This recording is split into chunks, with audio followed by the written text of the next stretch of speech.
Yes, good people. Big up to all of you. I appreciate you all finding the time to join the show this morning. It's afternoon for me, morning to some, and probably evening to some people. But whichever suits your time zone, I wholeheartedly offer that to you. Appreciate you finding time to join. Today we will be previewing the Premier League, the London Derby away. Chelsea's London Derby against Tottenham away at the Tottenham Stadium. Hopefully we'll get a win. I'm not too sure how this one is going to end, but that's by the way. If you're in the chat before we get started proper, you tell me what you think the outcome will be, and I hope you're all doing well. But please do not forget to drop a like on the stream, and if you haven't, please subscribe already. The likes to go a long way, and if you subscribe, that's a plus. And make sure to hit the notification button so you don't miss anything whenever we come online. Sit back, relax, and let's get into the show.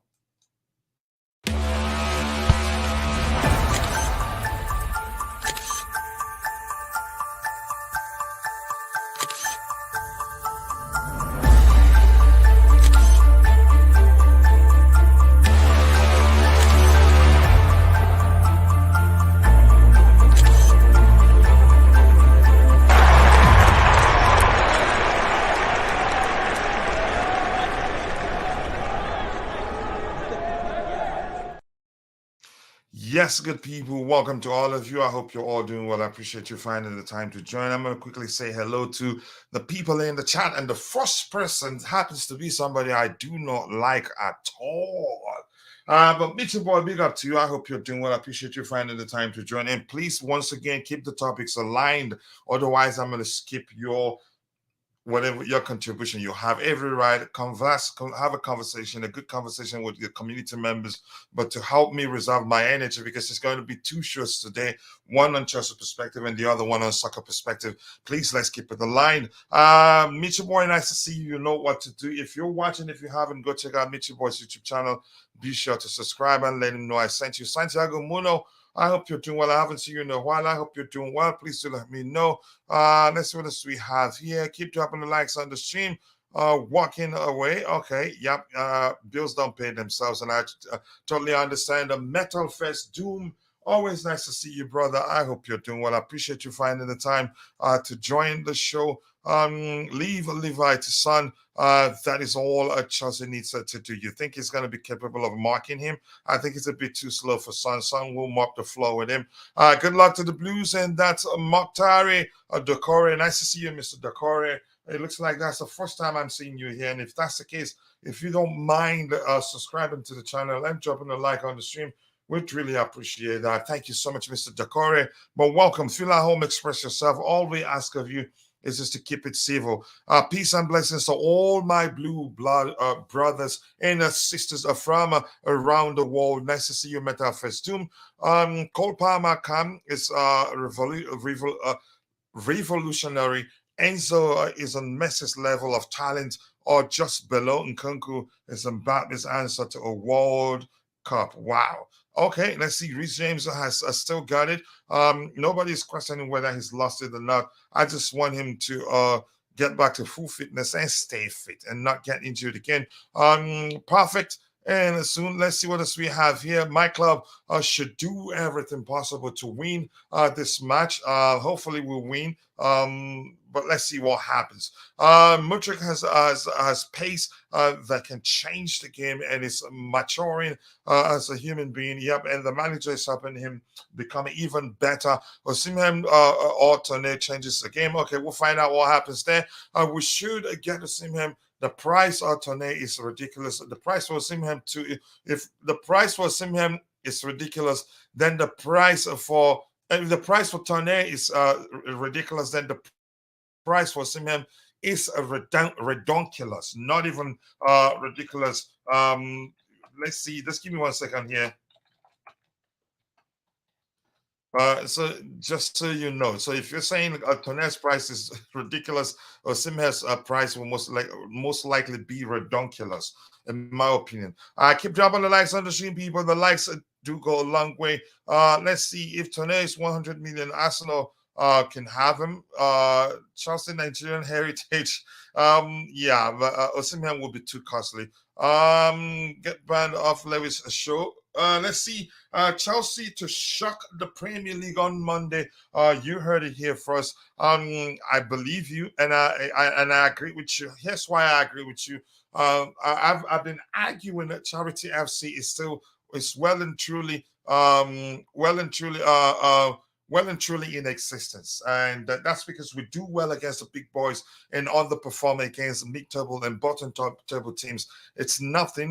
You can say it's a phenomenon, and I'm going to repeat this. It's still in existence, and I think it's a mentality thing. And because we have young players, I think we're still seeing that it still exists. And so, yeah, I'm not too worried about the big boys. I'm too worried about the mid-table, bottom-table teams and the low-block teams. That's how I see it. And that's Uncle Justo in the house. Nice to see you again. I hope you're doing well. I appreciate you finding the time to join the show. Keep dropping the likes on the show, on the stream, people. 17 likes, and we're just 30 minutes into the show. That's a good sign. 2024, we'll see the real Chelsea Angela soon. Hope that happens. Keep dropping the likes on the stream. They cried the big R word, Michi. Blessings in disguise. Yeah, you could say that. Let's see what else we have here. You know what? That channel is okay. Let's move on. Keep dropping the likes on the stream, people. It's at that time of the year, and that's a Jay-Z. Nice to see you, Jerry Z. Chipchilla, my bro, Constantine Dante, my Aussie bro. That one of those brothers that I hate to love. But Michi, Constantine Dante, much love to you. Yep, people exchanging pleasantries. I can't speak this afternoon. Chelsea can win the game if we start the right players, but we will play for a draw or win. I think we'll play to win. Then at the end of the day, we'll see what the result will be. But that's, by the way, without wasting much of your time, we're getting into the match review, and after that, once we're done with the match review, we'll go straight into the lineup prediction exercise, and after that, we'll go through what's it called again? We'll go through the training pictures, and once we're done with that, we'll call it a day. And I get it. I think the evening show will continue to grow. Every time we do shows in the morning, it does way better. I get it. Views are slowing down, but it's a pattern. Nothing to worry about. Keep dropping the likes on the stream, people. The likes do go a long way. And also do subscribe to the channel if you haven't. Sincerely, do appreciate you all. Saying I was asking, okay, having a conversation there. Good morning. Yep. Constantine Dante from Australia. Much love to you. So let's get into it straight away. The first thing we usually do here, if you remember, to participate in the poll, which asks the question, which of the teams people think would win the game. So let's go for it. Of course, I'm going to pick Chelsea. Even let's tell you, I don't trust this team that much now, but I've always known, if you ask me, that we would do well. So 29% thinks Chelsea will win, 62% thinks Tottenham will win, and only 9% thinks that the game will end in a draw. And 62% believing that Tottenham will win. To me, it's not surprising. People are going by what they're seeing. They haven't lost a single game this season, and they're topping the table with 26 points. And for us, we've lost 4 games in total. I think we drew 3 or so and 1 of 3. So I'm not surprised that people believe that Chelsea will lose this game. But that's, by the way, I have Uncle Justice in the house already. Uncle Justice, I appreciate you finding the time to join. You had to leave early the last time, and sorry I didn't see your message in time. But the question I want to start you with is this. Are you looking forward to this one? How do you think this one ends? Do you think it ends in a draw? Do you think they beat us, or do you think we'll beat them? Let's hear you. But more importantly, first, I hope you're doing well, brother. I appreciate you finding the time to join. Yeah, I am doing good. Thank you. I hope you are as well, and the family is doing good as well. I can't complain. Just restoration going on ground floor of my house, water damage. Yeah, hopefully they find where it's coming from, because I'm not going to let them fix anything if they don't know where it's coming from. Right. Yeah, go ahead, brother. Good to hear that you're doing well. Yeah, it's always good when you wake up in the morning and your eyes open. That's a good start for the day. Yeah. Any day above ground is a good day. Yes, sir. So we can talk about it real quick. I think we have a very, very good chance of winning on Monday. Again, when you have a young team that does not play together a whole lot, the hardest team for them to beat are the teams who sit back and don't play. Tottenham is not going to sit back and not play. There will be openings for us to get at them. I'd be shocked if they sit back. Yeah, they're not going to do that. I mean, Ange doesn't play that way. They're not going to just change it for Chelsea. He's going to come out, and especially at home, and play against us. I believe it's at home. Or is it? Yeah, they're playing at home, yeah. So we're going there. They're not going to sit back in a low block and defend the whole game and hit it on the counter. They're going to come out and play their football. They're in first place. They don't have to sit back. You know, it would be something if we went there and sat back, but we won't do that either. So when you have a team that's going to play, it's about a matter of inches, because two teams with top talent playing against each other, it's who doesn't make the most mistakes, what players make those little things. People think it's always this big, the talent is real big. When you get at the top level, talents are not that much different of the starting lineups, right? Yes, there's some variation, but it's percentages. It's fractions of a percentage difference. People don't understand that sport, winners and losers, it's just in the margins for the most part. There are those games where 7-0, stuff like that. But for the most part, we're talking about marginal things. So you kick the ball, you know, you play out of the back and you don't get it to a teammate. It goes to a opposition player. They put the ball in the back of the net. Stuff like that can ruin games. But I can say both Liverpool and Arsenal, who are top teams in the, you know, over and over every year, they didn't outplay us. So if two of the best teams in the country did not outplay a team who's been together less than a year with a new coach and they're trying to figure things out, you're telling me that Tottenham, you know, the team that, you know, gets all the stick for being bottlers, who actually Arsenal are the supreme bottlers in the Premier League. If you actually go look, how many leagues they've bottled? Oh yeah, Spurs maybe 1, Arsenal 5 or 6. So it's not even close. This team is ready. Spurs is ready to, you know, give up the ghost, because that's their nature. You know, if you have been a habitual loser your whole life, the hardest thing for you to do is win. And if somebody puts pressure on you, then it's easier to slip back into what you know, which is losing. So we need to come out, score early, punch them in the mouth, and we will take this game. Because we, position by position, I believe we have better players. Yeah, they're just you could say they're just more established than we are, for lack of a better term. Or you could say they're more of a unit than we are right now, because we have an entirely new squad. We're still we're not well rehearsed as them. Thank you so much, Uncle. I'll come back to you in a bit. What I have seen from the last two games, and that's Santiago, last two matches, is the lack of movement without the ball. That will improve with time. I think I agree with you. And you could say that's down to lack of chemistry. Because I see on occasions where Palmer, he's made some great decisive passes, but nobody made a run for it.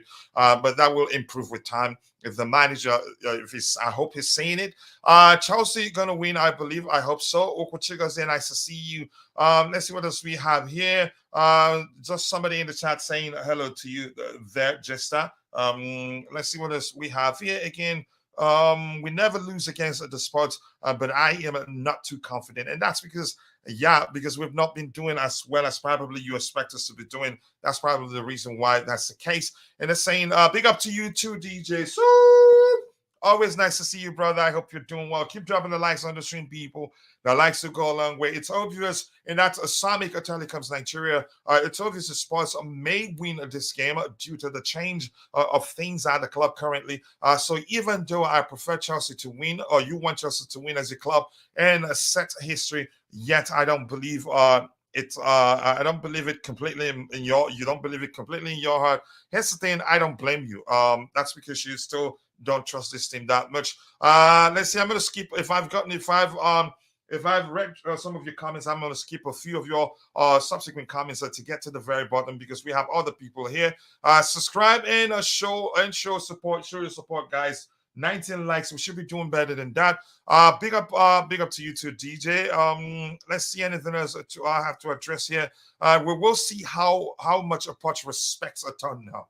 I think I agree with you. If we go with about, let's say, if we go with a back three, which means we'll have three center backs, two wingers, you can call them defenders too. That's 5 in total. If we play with 2 6s, that's 7 defensive-minded players, and then that's not a good sign. So that's a history of North London. I agree with you. Those are saying Spurs will win and a series and are afraid.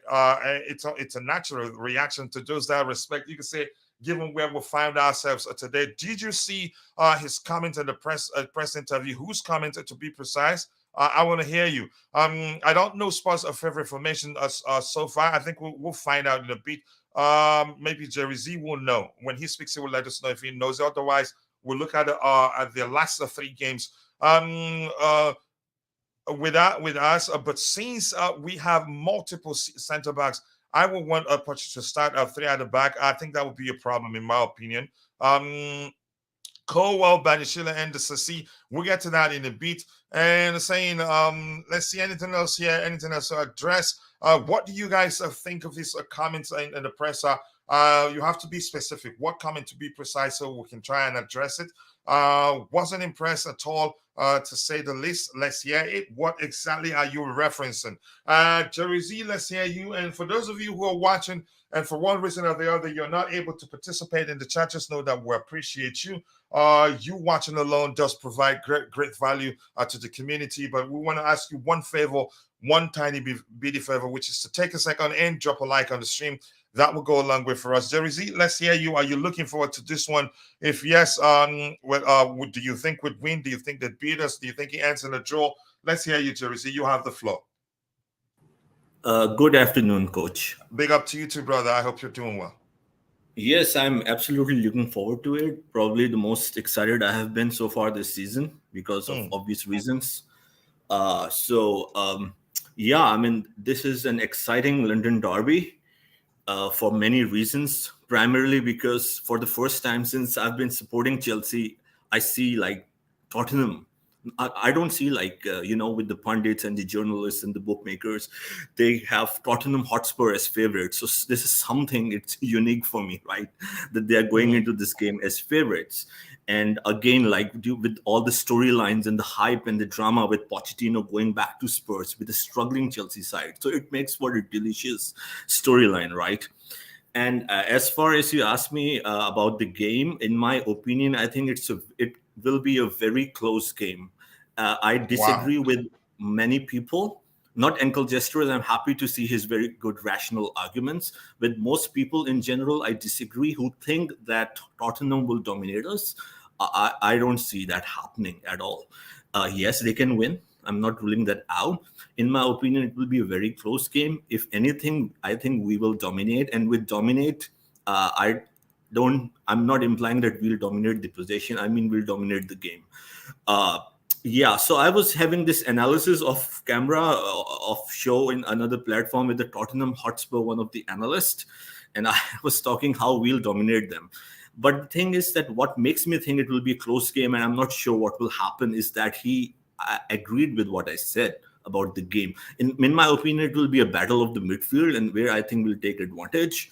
And as for the formations, you were saying that Postecoglou so far. I'm sorry, Uncle Jess has this comment for you to making me laugh. Go ahead. I'm not going to read that one. No Go problem. ahead.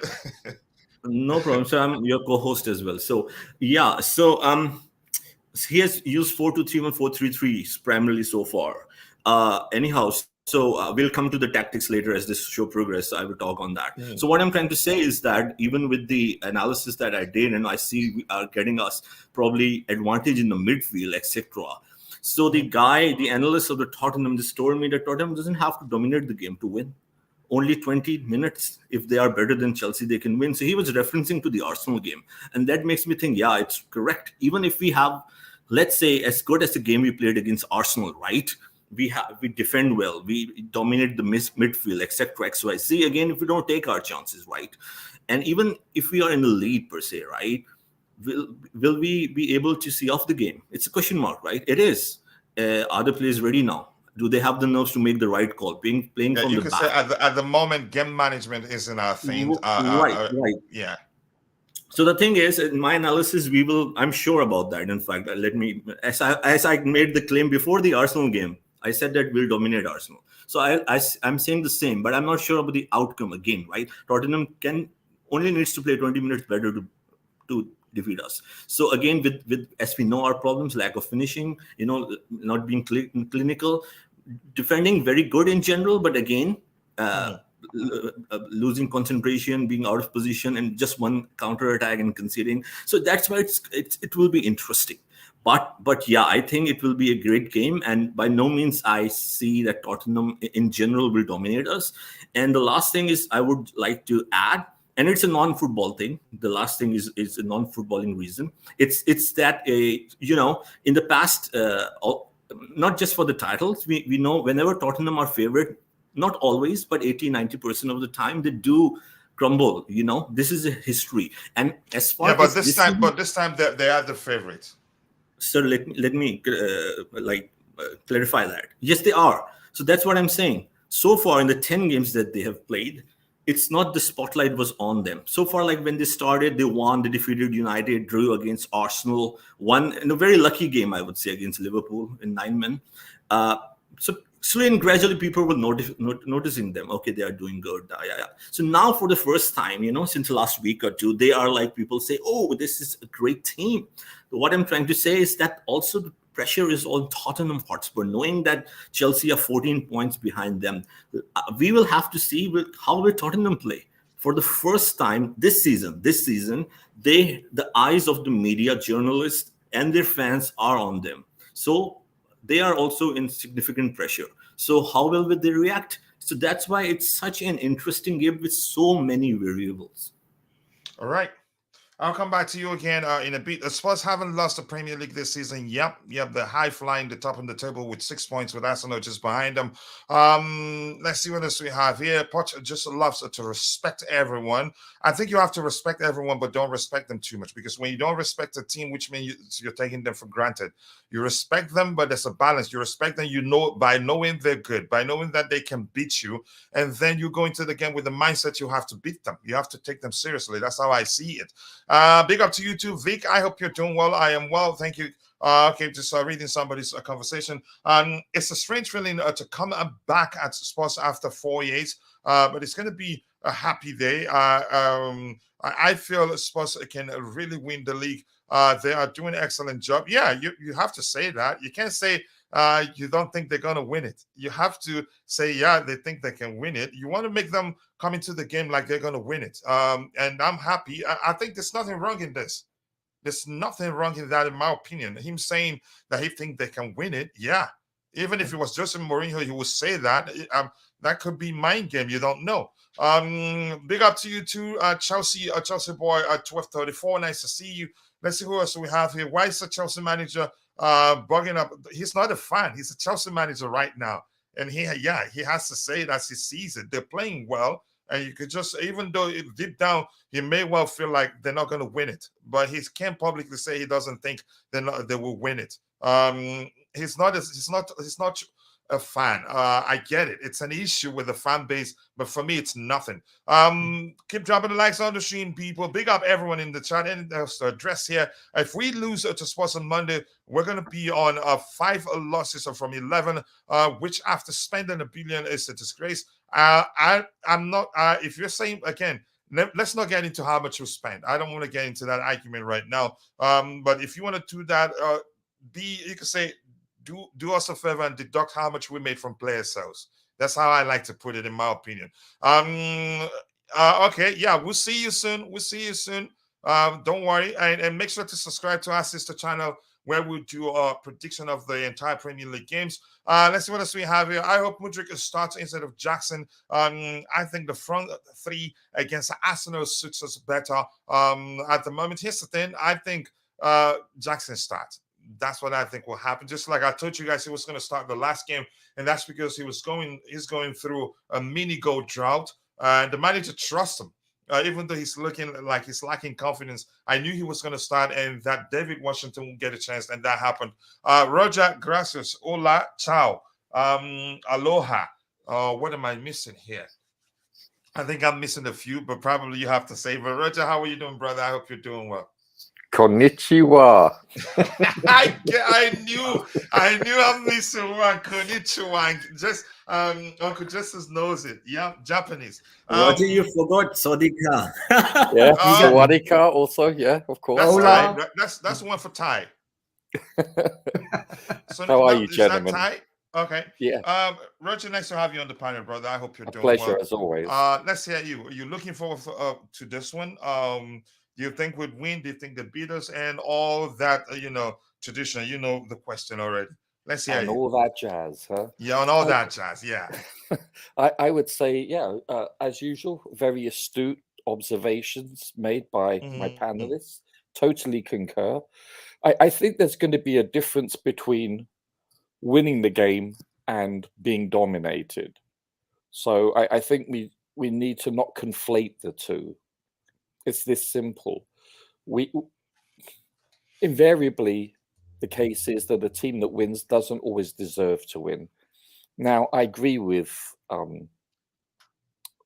Jay-Z there. I really do, because I don't see us being dominated per se. However, they are far more clinical than us. And this is where I have some, shall we call it, intrepidation.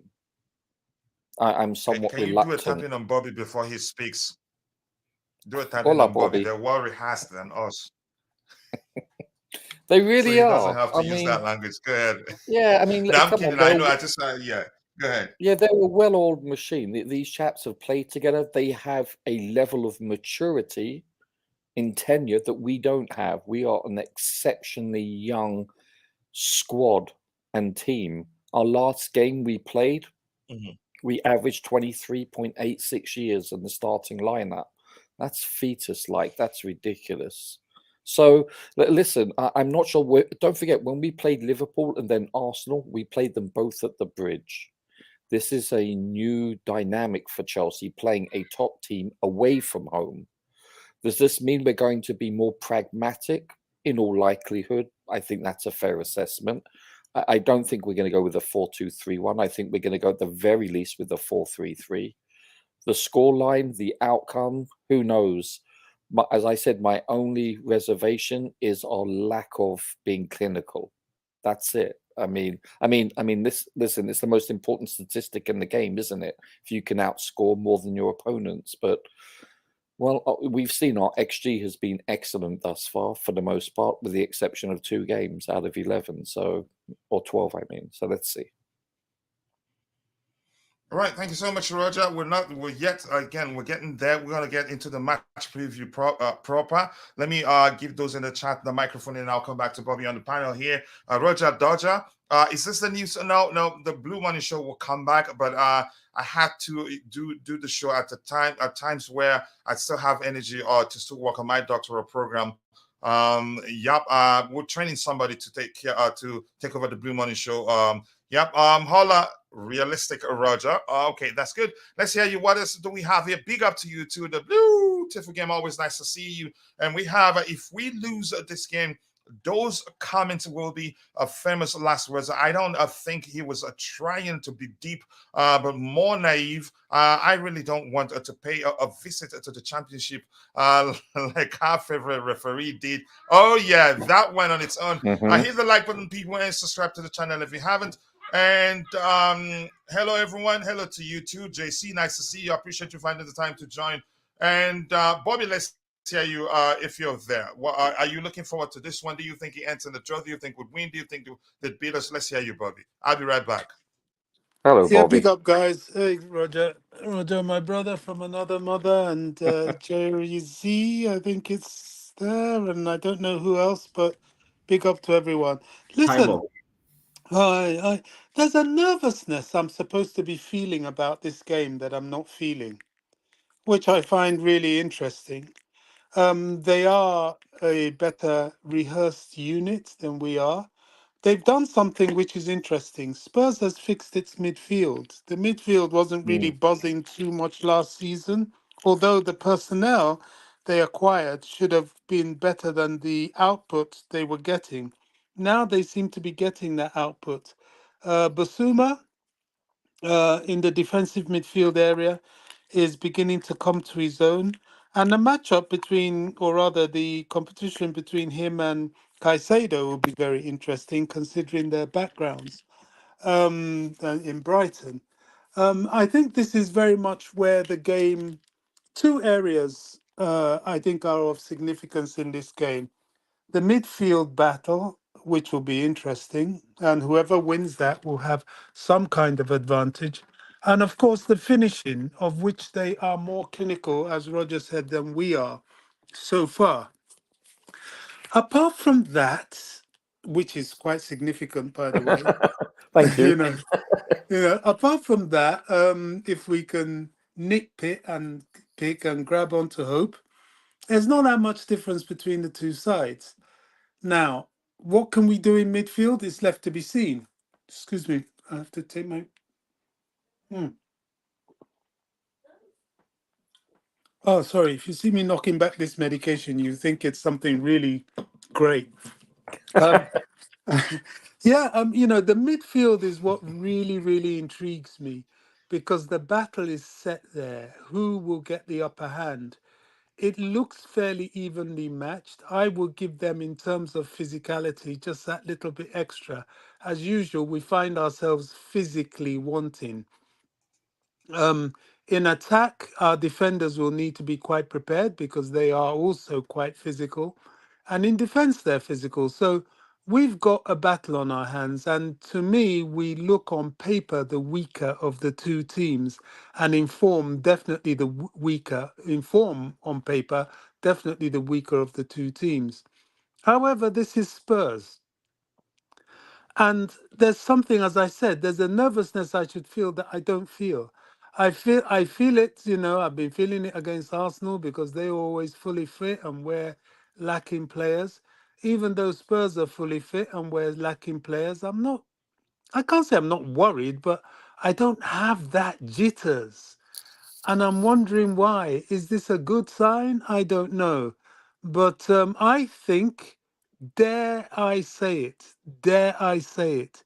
if Pochettino comes up with a good game plan, we're turning these lot over on their own home patch. Honestly, if he comes up with a good game plan, we've done them. But we've got to finish. That's left to be seen. I think you hit the nail on the head there, Bobby. I think with the midfield, the engine room of a team. I think what we did to Arsenal, flood the midfield with four in there, basically. I think we'll do the same. I think we've got to. Physically, they're Right, very I'll catch up with good. the chat. Right. Just to round off, physically, they're very good. Yep. Technically, I'm not sure they are better than us at all. I'm not sure. But that's going to be tested on Monday. Sorry. You haven't said it. They're just well rehearsed than us, aren't they? I have said it, but you missed Bobby that didn't one. say that, so I'm going to ask. I said it, but you missed it. You went Maybe off I somewhere. wasn't listening at the time. I left my desk at the time. Don't worry, I'm thank sure, you, Bobby, it will for come saying up that. again. That's your ID. So, if we do the same thing we did against Arsenal, and we drop Cole Palmer on top of James Maddison, and Cole Palmer can neutralize James Maddison. I'm gonna say that one more time. Yeah, because it's not. You just made me. Again, you can say something I've been talking about for a while now. Cole Palmer isn't just technically gifted. He's hardworking too, and he reads the game so well. I've seen him twice now for Chelsea, block up position, passing lanes, and got the ball. And two of them has led to goal. One led to the goal for Amanda Broya. The second one, the last goal, Raheem Sterling started for us. scored for us. It was Cole Palmer's hard work. Sorry, I didn't mean to do a tapping on you, Justice, but we're into tappings. Oh, he did. He I'm did, sure by Justice. now. No. You know, Hey, but go ahead. no, you just proved my Go point, so ahead. I'm good with that. You know, I gave you an assist and you tapped it in. That's how we work here. It's a team, Oh, okay. right? There you go. I like that, Roger. You see, you're losing. Oh, I feel nauseous already. But Yeah. it's not that hard to neutralize. Go ahead, just as if you were still speaking. Sorry. Yeah, it's not hard to neutralize Spurs. They have one dude who does all the playmaking in the team. You have to worry about Son and Maddison. I'm not worried about Kulusevski. He had a purple patch, and now he's back to the guy we saw at Juve. Who else? We're supposed to be scared of Richarlison? Is that the guy we're supposed to be? That dude? The fake Brazilian by passport only? No, I'm not too Dude, worried they got no about Brazilian, Richarlison. The one player I'm worried about is Son. That's it. Yep. So you got Son and Maddison. If you can neutralize those two players, what else does Spurs Maddison, have? yeah. They don't have anybody. Well, that's Maddison is Caicedo's job, that's for sure.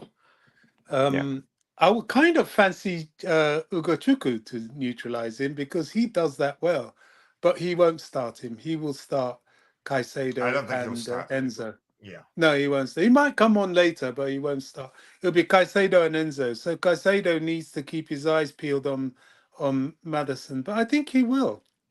I don't see Maddison as somebody being too much of a problem for him. The only thing about Maddison is that he wanders. He can go wide, he can come central, and Caicedo is not going to follow him that much. So the others have to be pretty astute. I don't think Maddison will fancy coming up against Cucurella much, but he might fancy coming up against a returning injured Reece James, which could be the weak link, but we'll see. If it was Gusto, I'd say he's done. If Gusto was still... Go ahead, Bobby. Sorry.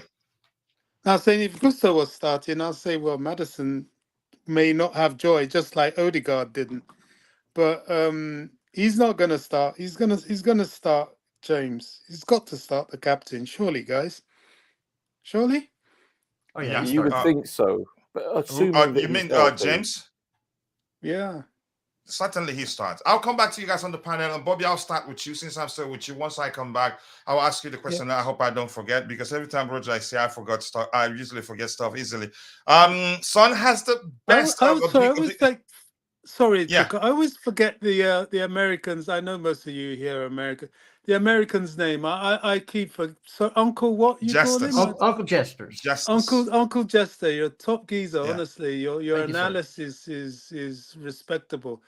You know, at par with Rogers, and you're both goalkeepers. That's no disrespect, Jersey, but these guys are ballers, honestly. That's a low bar there, man. Look at Bobby. Look at Bobby doing one of me. He's recruiting one more gang member to your gang. Yes. And he thinks I don't know. Come to the dark side, Jester. Yeah. So Vic says Son has the best big chance conversion rate, 85.7%. Wow, that's a lot.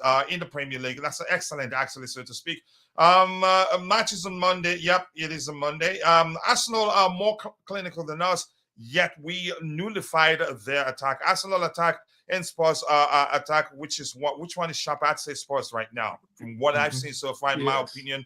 Arsenal looks like they're going to struggle a lot this season, from what I've seen. Let's see what else we have here in the Glenton. Big up, my bro. Big up, Cucurella. Big up to you too, Glenn. Always nice to see you. I hope you're dealing with your situation very well. But whenever I see you here, it's always a good sign. Bobby, I'll come to you in a bit. Please, just give me a few seconds. Panel, especially that handsome young man in the Chelsea shirt. Oh, yeah.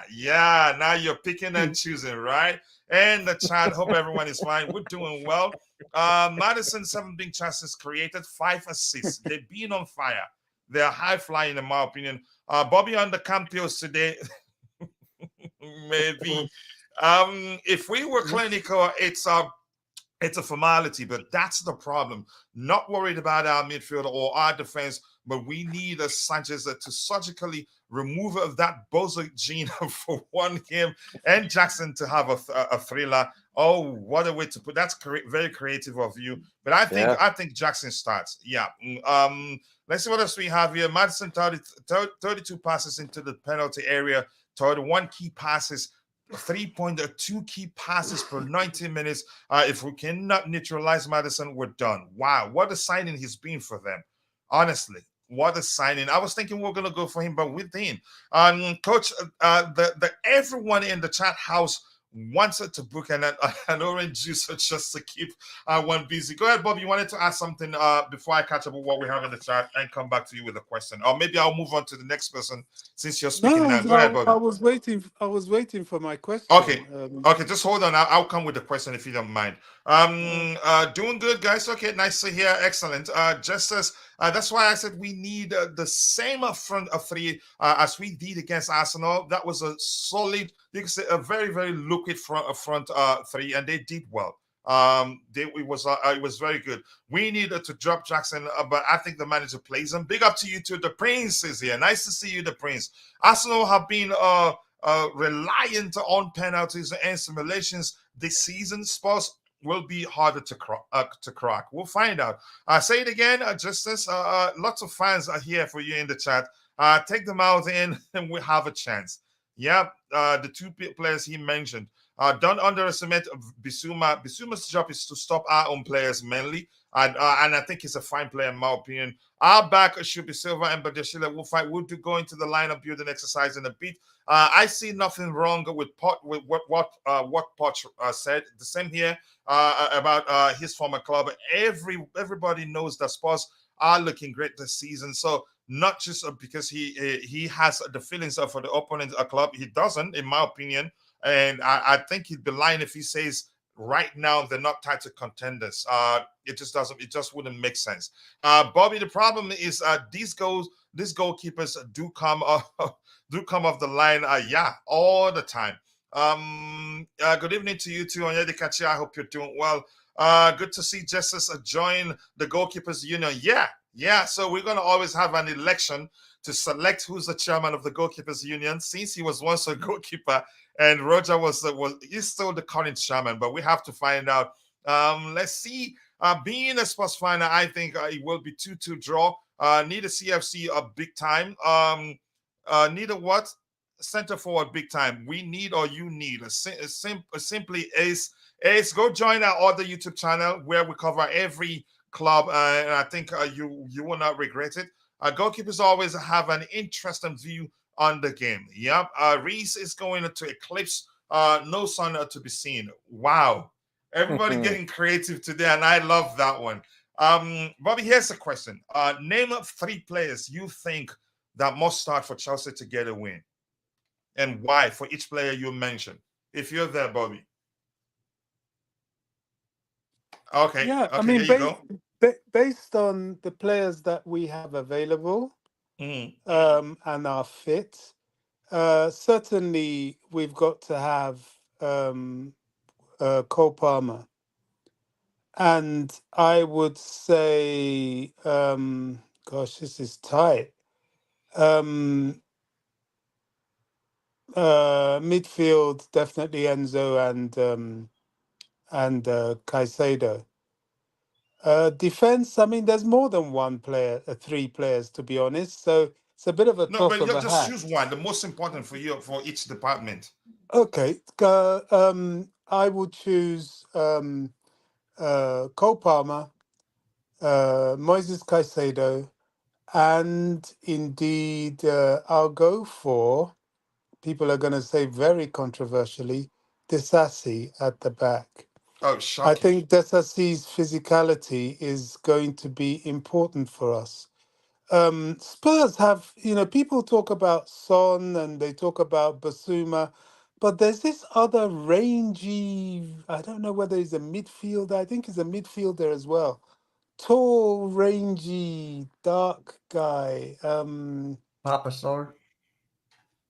Is that his name? I think so. Something like that. I know he's an African guy, and he's plays for who? Spurs. Yeah, Is it Tall. Sarr? Is he the defender? Is it Sarr? Yeah. He Is sits with Bissouma. Yes. I think it's Sarr. I Yeah. think it could Yes. be talking about Sarr, but go ahead. Yeah, he's one to keep an eye on. I mean, he really causes teams trouble. And it's because of him and Basuma that Maddison has so much liberty, because Maddison saves his energy for his offensive play. He doesn't really have to drop back that much because these two big guys are mopping it all up. So that's going to be really, really interesting. I would definitely play Jackson tomorrow. I think Jackson will cause them problems. Jackson's movement is still good. It's just his finishing as suspect. And Jackson is such a player that once he gets one, oh my goodness, it's open. Because he's always able to do something or able to be there or thereabouts, even if in recent times his efforts have been somewhat off the mark. He just needs to get it to click once, and he will keep pedaling in the right direction, I believe, but of course it's left to be seen. All right. Thank you so much. Roger, let's hear you. 3 players you think must start for us to win that game or to get a good result, if that's how you want to put it. Believe it or not, I'm going to go with the Gramps of the team. Monsieur Silva, I think he's going to have to play a solid game. He's going to have to read the game well, intervene. He's going to have to rely on his nous, his knowledge, and defend accordingly. I think hopefully he's going to bail us out so that we can hopefully keep a clean sheet. I think he's going to be instrumental in that regard. We've been too reliant on him in the past, I admit that, but I feel we're going to have to rely on him once more. I think you're right, Caicedo in the midfield. I think that he's detrimental. He's the new N'Golo Kante 2.0, isn't he? He really is. So I think he's going to be a very good neutralizer. He really is. And the way he advances the ball once he repossesses it, the way he turns on the ball and he passes immediately, in case you haven't noticed. It's his immediate pass after he retrieves the ball. Yeah, I started paying attention to that. That's was this the second goal or the first goal against what team that we beat them? Was it 3-0 or so? This is what separates him from N'Golo. I mean, I love N'Golo, but this chap is an upgrade on the ball. I wouldn't say he's quite as good as N'Golo in reading the game yet, but he's an embryo. Come on. So I think he's going to be one of our best players for years to come. I really do. And then it's hard not to choose Palmer, isn't it, right now? I mean, he's the sexy pick. He since minute one, he seems to be a combination of being technical, or of really being able to supply quite, gorgeous crosses. He really has. He has got a good left foot. He curls it. He even gets to the byline and crosses with his right. And he's good aerially, where we're lacking. So I think we're going to have to go with him. I think he's one of the first players on the team sheet, it seems. And I can't believe I'm saying that, because I knew he was good, but I didn't think he was going to be this good. So it's a pleasant surprise. Yeah, those are the chat are having some funny but good conversation there. Oh, I'm not going to get into it. Look at the question. They're saying you and Justice, who's Kepa and who's Mendy. So I'm not going to answer that. I will not answer that. That's funny. Just 1 second. Udogie is a beast. If he's, I haven't actually paid close attention to him. If it's a pensioner, it works. Yeah. Let's see, Coach. You need to stay on the field for tapping. What are you exploring on the sideline? Go away, JC. JC actually suggested a very good collaboration, but yeah, so tired. It's been a crazy week for me because of the restoration work at home here. I didn't do that. The Jackson hype is next level. He's not very smart, but quick. He also cannot sort out his legs and has a terrible positioning. Wow. Okay, we'll find out. Not worried about Maddison, but we do need to lock down. It's Kulusevski. I can't pronounce his name. I think that's another one. And Son. Yep. So Jerry Z, let's hear you. I'll get to you too soon, Justice. The 3 players you think must start so to ensure we get a good result. Let me just leave it at that. Yes, sir. So, sir, first of all, I don't agree, like, respectfully with the question, because giving reference to the Arsenal game, apart from Sanchez, I think most of the players had a great game, if I recall. So, with three players having a great game, what I'm trying to say doesn't guarantee at all that we'll win. We need to have the whole team performing well for a larger Yeah, period. one person we know, but we're saying what for you, in your opinion, the three players that must Yeah. start. No, I just Do you wanted to mix that with clarify. everybody? Yeah, Because we I know. go very deep, right? So of course it will have to be a lot more than this. So like, I'll be a little bit unconventional. I'll say Robert Sanchez, because he needs to be good tomorrow, right? Because passing from the back, especially if we are in the lead and in the closing moments and different time in the game, like, he has to be very, very careful with it. So him not making error is very, very important in my opinion tomorrow, and being at his best. So this is one player. Again, I'll agree with Caicedo. Of course, Enzo, Caicedo, as both of their role is different and important, right? But Caicedo, because if we have to choose three players in the midfield, given the game we will have tomorrow with high line and with a lot of possession, as I analyzed in another video, maybe around 60%. Tottenham can have possession tomorrow, so that makes it significant for Caicedo, to play a significant role in the midfield, both especially in the defense and while transitioning into the offensive area, and also depending if what position he is playing in, which area he's looking at. As some of the panelists said, he'll probably be looking at Maddison, right? So it makes the role very important. And moving forward, because you said just to name one, I don't know if Mudryk is fit. I think his role could be Mudryk very, in my opinion, I don't think he starts. If he's fit, then his but let's role. hear you. Yeah. Let's say if he's fit or coming even off the bench, his role is important, not just in defense, but also tracking back, because his role in the Arsenal game, although he started badly with off the ball, he had problems, but the way he got back, integrated with Enzo, Caicedo, Cucurella in the Arsenal game, retrieved the ball, it was significant for a midfield battle because Mudryk plays his part. And, he needs some moments, right? He doesn't have to play a whole great game. Of course, Palmer is undoubtedly our best player, but for an impact, both offense and tracking back, with also the speed he needs on the counter. That's why Mudryk could be very, very useful and clinical. I don't know clinical. This is the wrong word I used. It could be very, very effective, or his role could be vital for our win if he's fit or he has some time tomorrow. You see what we did there. Now you explain why it's important that Mudryk starts, but do I think the manager starts him? I don't know, really. I think Raheem Sterling starts. I think Palmer starts. I think one more person. What's the name I'm missing? Front three: Raheem, Cole Palmer, Raheem Sterling, Jackson. I think the three of them will start this game, in my opinion. Just as I'll come to you in a bit. Great panel. Justice is a nice touch, surprisingly. Let's see. Is Mudryk fit and available? I think Justice answered that question there. He is fit. The question is, will he start? Who's the back four? We'll get to that in a bit. We'll do the lineup prediction exercise. Will Poch play him, though? That's the question, and I don't think he plays him. I'd be shocked if he does. If he does, I'd like Jackson to, even though I think it will come good, I'd like him to sit this one out. Honestly, is Sterling starting? Ask him, because I am low on paracetamol. Okay. Wow. He will most likely start. Roger is more of Bettinelli. Wow, you know him that well. For me, for me, it got to be Colwill, Badiashile, Silva, and James. We'll talk about that in a bit. Mudryk will actually give Kulu something to think about, and plus they play a high line too. He will definitely need assistance because he's not that quick. We'll find out. Mudryk's injury was muscle strain. If he's ready for 60 minutes, start him. But the question is, even if he's fully fit, would the manager start him? I doubt that.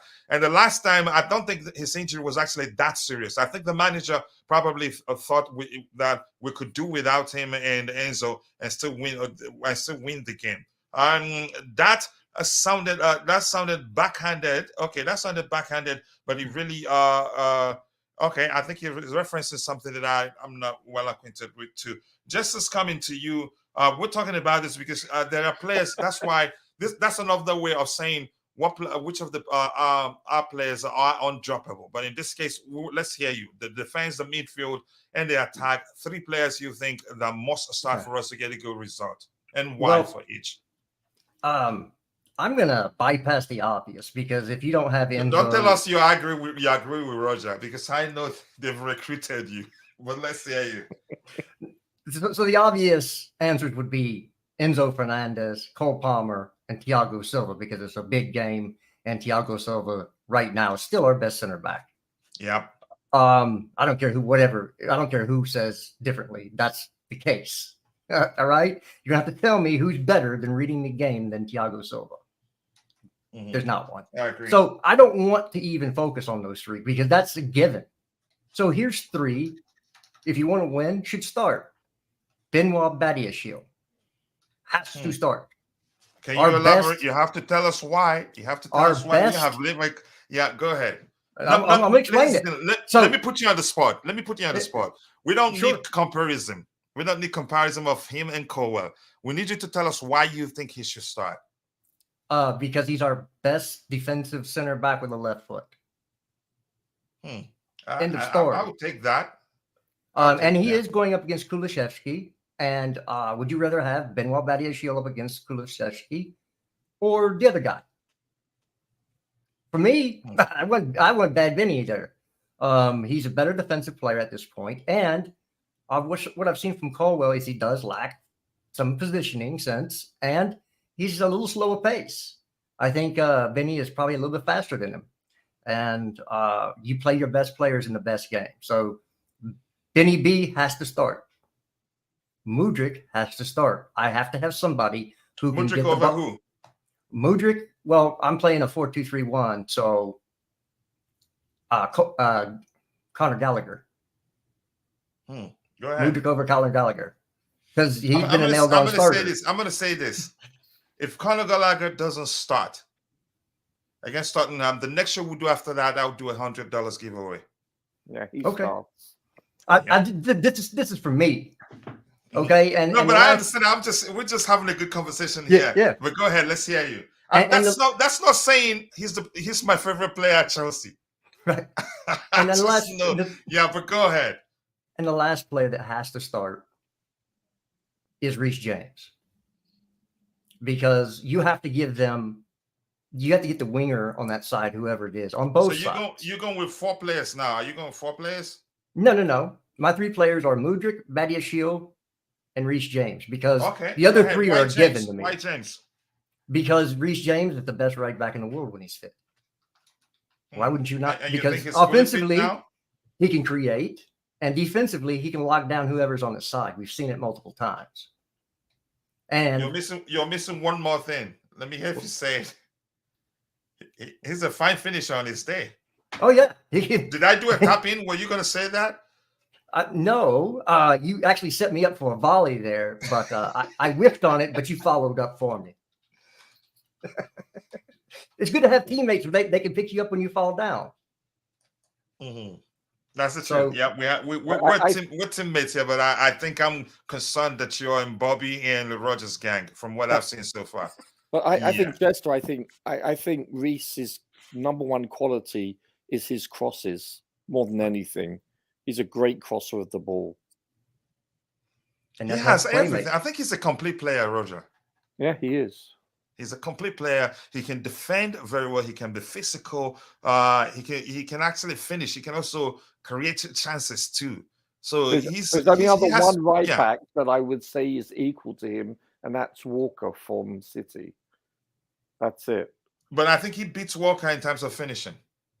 Perhaps. It's just, listen, they both have attributes, but the only thing that Walker I would give the slight go ahead is he's got more experience, and he's definitely hasn't slowed down for his age. And listen, they're on their day, they are 2 of the best in the world, I believe. And I'm not just saying that because they're both English; they really are. Yeah, let me get what we have in the chat. Then we'll come to the goalkeeper conversation. I want us to talk about the importance of Sanchez having a competition. I'm not saying he's a bad goalkeeper. We've seen that he's improved game by game But I think it's important. He knows that if he falters, somebody else can come and do a good enough job, or an even better job. Some are arguing that's not necessary. I think it's necessary. Honestly, the It's whole always thing, necessary. yeah, the whole thing, in my opinion, and we have two goalkeeping specialists on the panel today. The whole thing brings to mind when we were calling Mendy needs to be dropped, when he was averaging a single mistake by game, but that's not the case right now. I just want some competition for Sanchez. It will make him better. For his own good, in my opinion. Roger always 2 days away from being fit. And you're the Maybe one that 3. ran him. Yeah, you cussed at that. Badi and Silva, no brainer. That's the lineup I'll go with. And I will explain further here. Badiashile reads the game very well. Colwill is an excellent player and can become as good as Badiashile or even better. They're both two young players, and we're lucky to have them both. But I think more Badiashile is more mature right now. Reads the game very well. Always at the right place at the right time, even though I think he's not the quickest. And I think he's played alongside Silva too before. But let's see what the manager does. And Badiashile played a long time with Thiago already. And I didn't do a tapping on you. I said what I said before I read this. Let's hear you, Coach, and getting too many tappings today. I'm not. Yeah. I'm dealing with very highly intelligent people. Badiashile is better and more confident on the ball than Colwill. Wow. I like Colwill, but I have always maintained Badiashile is better at the moment. Let's use the term maybe more experience right now, because Colwill, I like it that he's with us. He's an excellent player. At least he can play in the left back position too, if need be. Marc does was, yeah, mark it. You've got to play Gallagher and have Palmer as the first 9. But I don't know where Gallagher plays. I just know he starts. Gallagher is starting whether you like it enough. I'd be shocked. I hope I don't lose $100 for saying certainly he starts, but I'm quite sure he starts. Coach Moneyline, just go. Just go. What is wrong with you, the beautiful game? Coach with the pre-assist. Yeah. You guys keep analyzing. Shame we don't have an Osimhen to get one on the end of those crosses. To get on the end of those crosses, at the end of those crosses, Jackson hat-trick incoming, all headers. Yeah, you actually mentioning what you think would be impossible. Just as a word of advice, never do a 1-2 with Coach. You will give him the ball and you will never see it again. Yeah, I'm into tappings, right? Like you say, I can be selfish. Is that what you're saying? Yeah, he's in good form today, just like you were yesterday. Pass. Let's start with you, Roger, before I go to Bobby. I'm saying this specifically because my friend, my bro, Carlito, I think maybe he didn't get the context of what I said on Twitter. I don't think he wants Petrovic to get a chance. He thinks we should keep playing Sanchez and keep playing him for him. You could say, I forgot the language he used. I think something like something to the effect of playing him into proper form or something like that. But I think it will also be helpful for him to know he has to compete with somebody. I think the reason, I think what you're alluding to is why he didn't start in the Blackburn game. That's one of the reasons why I started that conversation. Yeah. Yeah, and the reason is because the coach, Pochettino already alluded to the fact, and we discussed it, is that he wanted his top players. He was going to play a full strength team, and to supplement, to replace Sanchez with someone that hasn't started yet would not be putting out your strongest team, because of the fact that when you're looking at the teams left in this tournament, that tells you that this is our best chance of winning any silverware this year. And so this is why it behooves him to actually start the team he did. And so I think had he started hypothetically, what's his name? I forgot his name. Petrovic, yeah. And God forbid, he made errors and so forth. We would be lambasting him, saying, "Why did you start him? Why just not start Sanchez and then start Petrovic in the FA Cup?" So I was waiting for your ID. You're damned if you do. You're damned if you don't. Yeah, you really are. So this is what you have to do. I think he's made the right decision. Okay, beyond this decision on that again, on that day, let's talk about the importance of competition for Sanchez. It's You imperative. think it's not? You think it's Regardless not of where important? you play. No, I said it's imperative. It's of the utmost importance. You know, unless you're like a Messi or someone where you know that for all intents and purposes you're the best in the world, you're going to need competition, regardless of what position any player on the field is. It's that simple. Whether you're number 9, a number 4, whatever, it's that simple. It's not exclusive to the goalkeeping position. You're going to need to be competitive. And obviously, you're going to need for rotational purposes. You're going to need alternative players to come in to either rotate on a different day or halfway through the game or with 30 minutes left, etc. It's that important. So, yeah, it's I think because it's human nature, once you know that you're fighting for your job, you know, don't forget that it's putting bread on the proverbial table. You're going to need to up your game. It's that simple. Otherwise, you're going to become complacent. And that's what invariably happens. It's human nature. Yep. Thank you so much. Anybody else has anything to add to that one, or should we just go straight into the match preview proper? I got one. I got something. Go ahead. And this is going to be a through ball. I'm going to play through 2 people's feet. So it's going to be a hard one to get through. But listen, I have a love for blacksmithing.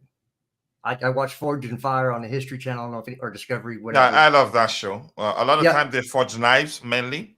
Yeah. And so then we're going to talk about a knife, right? Competition will put a really nice edge on your knife, right? If we're talking, that's how you sharpen a blade or a player in elite sport is you give them competition. The thing is, you better have a knife made that's proper before you try to put an edge on it, or it could crack. I'm in trouble now. Right? So Sanchez is not a finished knife.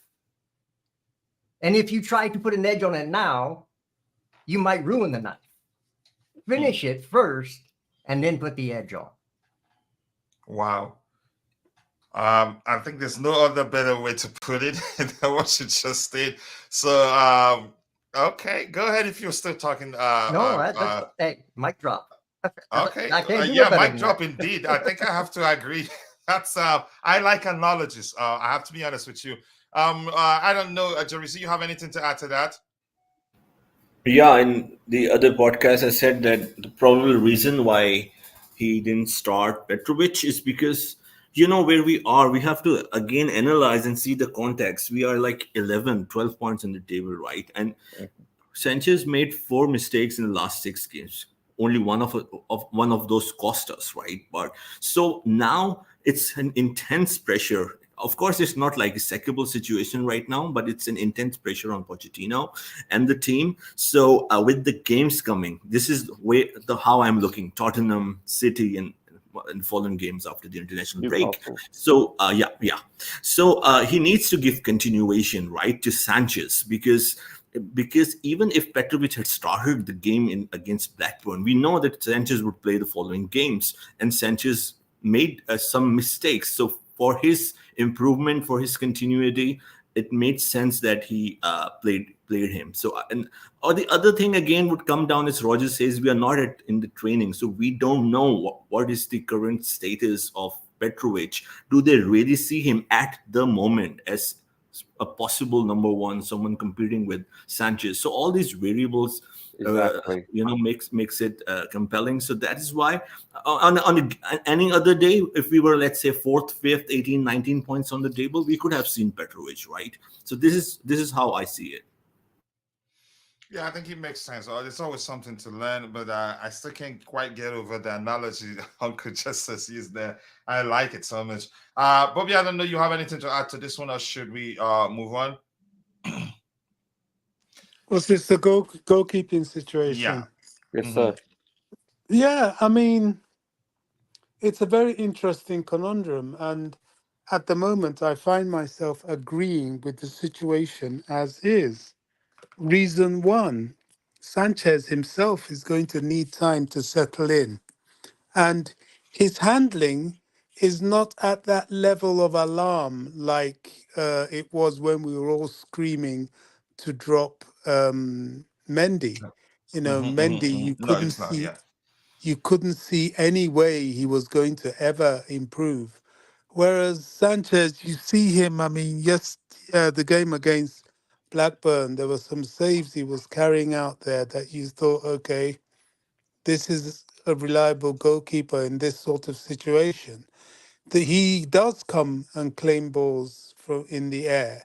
It's just his distribution can, he has a bit of for want of a better word, he has a brain fart and then passes the ball stupidly to the opposition. But that doesn't happen regularly. I mean, once is enough as a goalkeeper, to be brutally honest. But, you can see, well, okay, this is something that we can either slap it out of him or coach it out of him, because it's not really something that a normal goalkeeper would do carelessly, not least to mention deliberately. Now, should we be chopping and changing our goalkeeper at this stage while we're looking for stability?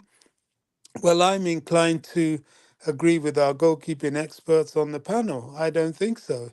I think we need to get our stability first. Is that going to be a journey? Well, it seems to be a journey because we are trying to get stable with a goalkeeper that is unstable in the team and is looking to be stable in the team. So everything is looking for stability, and that's why it Bobby, seems a bit and glaring. you just showed that you understood that analogy from Uncle Justice very, very well. Yes, yes, I think as I said, our goalkeeping experts were spot on. I think we've got to settle down. We've got to get Sanchez settled.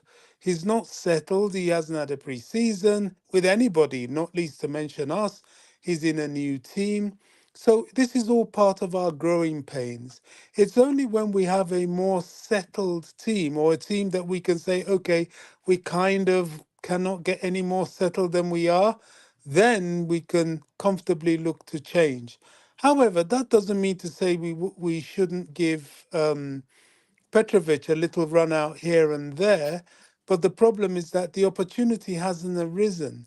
Every time we think, oh, we should give him a run out in this game, it turns out to be a game where we need to settle Sanchez a little bit more, and dropping him will probably be more detrimental than helpful.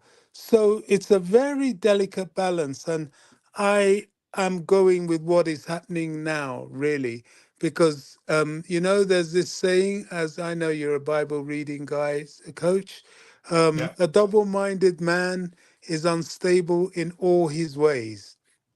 We can't be double-minded. I think I said this with you last season when we were having the debate about, do we drop Sanchez, Mendy, do we not drop Mendy?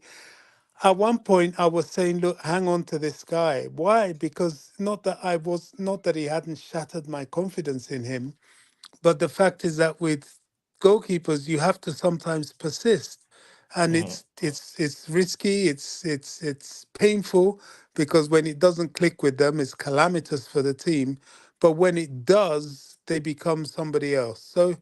Um, so far, I don't think we have a choice other than to continue with Sanchez. And, it was yesterday when this issue of Ramsdale came up that I started questioning. I mean, how bad a goalkeeper is he? I don't think he's that bad. I mean, he's not really top tier yet. Remember, he's quite a young guy himself. He's not top tier yet, but is he really one of the worst goalkeepers out there? I'm not so sure. No, he's not. I just wanted us to talk about the importance of competition for him, for his own good. But I think for C reasons, we're all begin. That's why a good conversation as this one is important. We're talking about it, and we're learning why it's important. Let's sharpen him first, and when he's ready, then you say, let him know, okay, now you have to up your game. Otherwise, someone else takes your place. So it makes sense. And I like Badiashile because of how he is on the ball. And that Kofi Kaidan, so nice to see you, Mr. Kofi. I hope you're doing well. Poch has not dropped the Disasi once, so we will finally see that. Possibly, because we have one more player there. How do I phrase it now? Badiashile has joined should I use the term fraud? So now he has a headache to select. He has to drop one. They all cannot start. If they all start, then something is really wrong, and people will have a go at him. Spots a start from back. We don't press with Starling alongside the striker. Whereas a more Arsenal-like a shape gives us high pressure from Gallagher, Palmer, in Mudryk. Will you give for Jackson job? Go away. I'm not doing that. Go away. I think Jackson still starts, in my opinion. Just go ahead, Jesse. You wanted to add before I go back to those in the chat. Does anybody know how many different starting 11s we've used this year? I've not been paying attention. Educate us if you know. It's a genuine question. I can't see. I don't believe we use the same lineup. No, I don't think we have either. Yeah, we've been mixing it up, but we've not been paying attention. Go ahead, Justus. Well, this is the thing. You have to start playing a starting 11.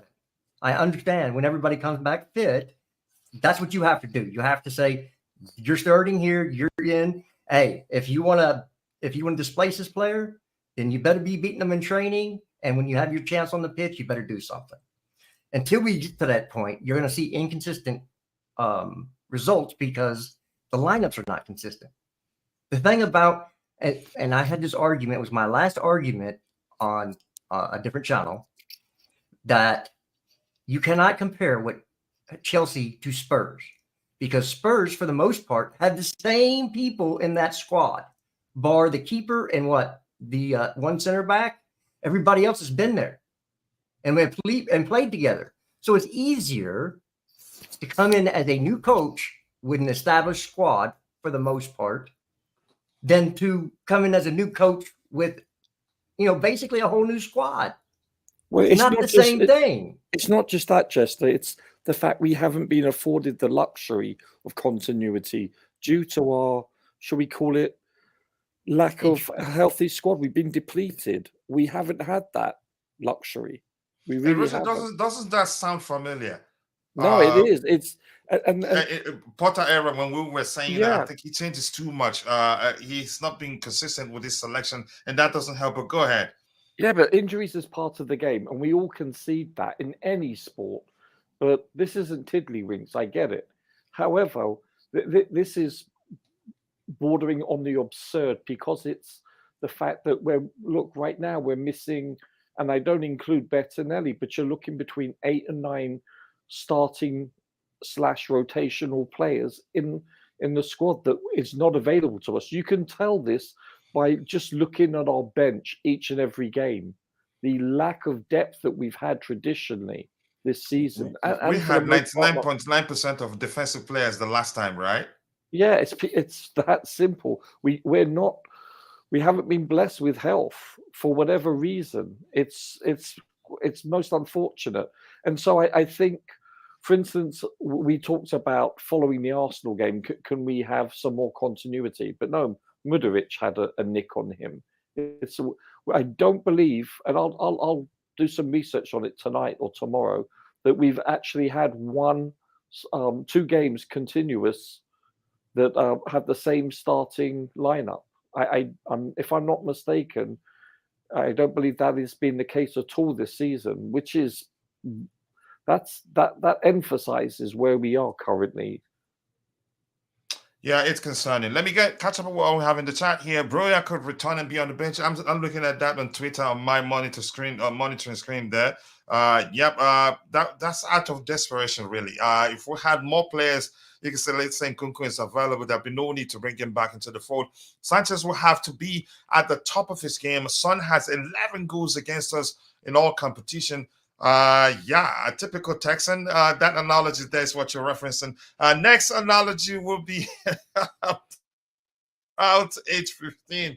Okay, let's see. Big up to you too, my bro. Keeping it real. Chelsea YouTube channel. I think that was changed from the Added Time podcast. Much love to you, brother. Always nice to see you, and you know what to do. Do share the link to your channel so people can go check it out. And people go check out the Added Time podcast. Believe me, you will not regret it. He's a friend and a brother. I think Poch will be forgiven if we lose, but the fan base will go nuts if we lose because of silly substitutions or poor starting lineup. Yeah, I think I agree with you. But if we put up a spirited performance, then people can say, yeah, okay, you know what? We're good. Just quickly. Okay. Okay. Roger, I thought somebody sent a message in private chat. I think just as you have a message in the private chat. Indeed, the Blues, let's go. With Sanchez, it's a mental issue, possibly. Because he's a good goalkeeper. And the high claim is something we haven't had since we mentioned dropped to the bench. Amazes me how people will be so quick to criticize Poch, but not bat and eyes on the owners. Yeah, because I think everything is in place now. We moved on beyond the owners, in my opinion. Don't forget to sharpen. Yeah, don't forget to sharpen your knives. How about we just avoid passing back to him? I think that will help. Pass less to him, and until we gel, you can say we're well rehearsed. Then yeah, we can take that risk of playing out from the back. We will be a 44 in defense in big parts of the game. Left back and right back will be conservative, and the left wing and the right wing will be tucked besides. I am not sure Jackson starts or we are packing the bus, but we will find out tomorrow. Let's see what else we have here. 4-4-2 in defense. Yeah, okay, now I get it. Errors leading to goal this Premier League season. Chelsea is ranked 14th with one error recorded. Sanchez has 25 saves. 10. I think he's one of the best goalkeepers in the league. No denying that. Right now, given his performance so far, and he didn't win the Premier League goalkeeper of what particular month by chance. But here's the thing: we've been paying attention. He's made that mistakes so many times, but we've been punished once. So we just don't want him to be repeating those mistakes. I'd like to see a stat about that how many times we pass back to him compared to others. I think quite a lot, and I think we should reduce that because it's risky. Only two are following 3 starts: Jackson, Gallagher, and Mudryk. Okay.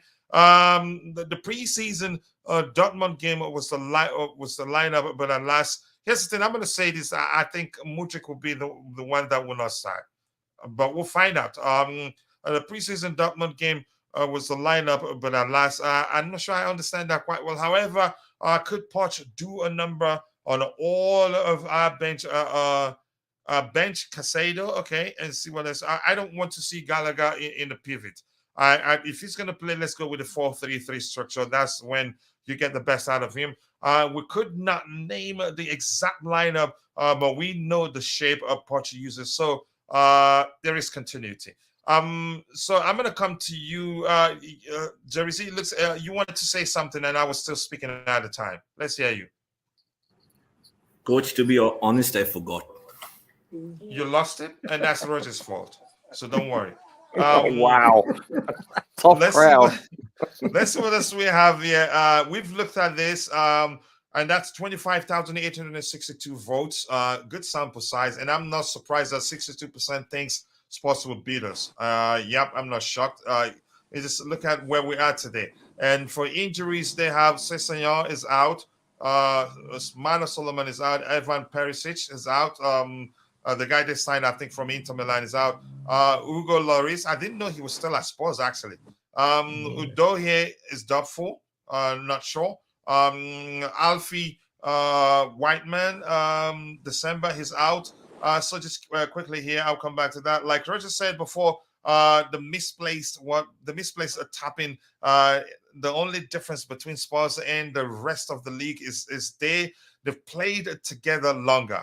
Yeah, you're doing the tapping there. They're not rooting up trees.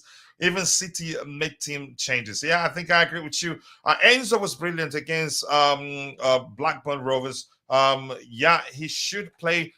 We should play him in the same position he played in the Carabao Cup. Wasn't that? I think it was a 4-3-3 structure, but hybrid kind of. But let's see.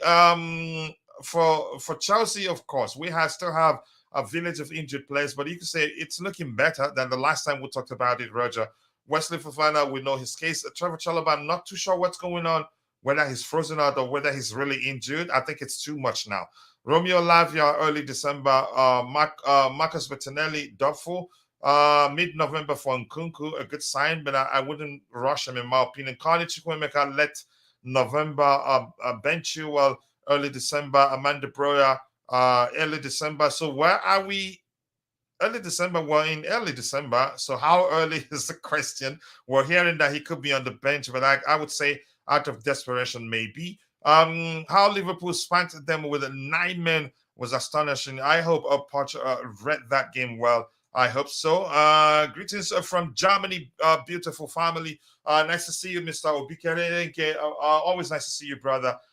So quickly, so let's look at head-to-head, but this one is nothing.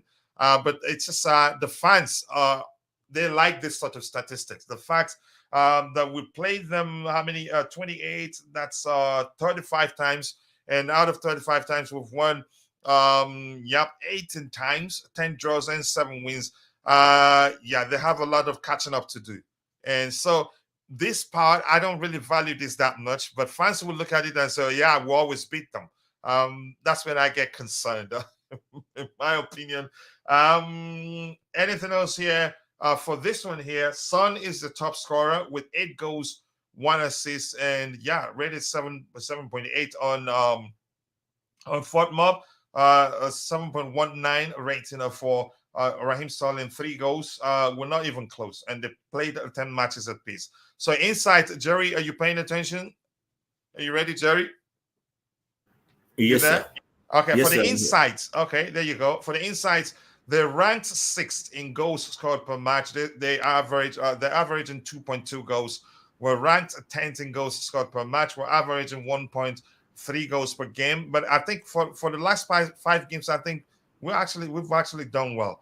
They're ranked 1 from given again their performances at home. Wow.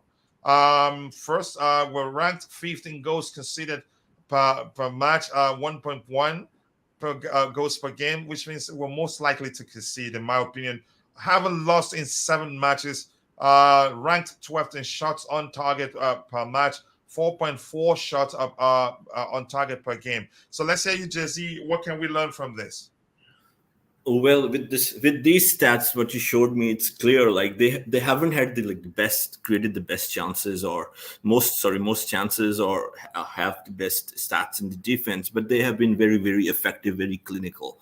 This is what it is showing. The stats that you have shown, and the game which says that they are like undefeated in 7. I believe it's taking the Fulham game in perspective, the one which they lost in the Carabao Cup. So basically, they are undefeated in the 10 Premier League games. So and again, with the stats for, of course, I can draw a story from it.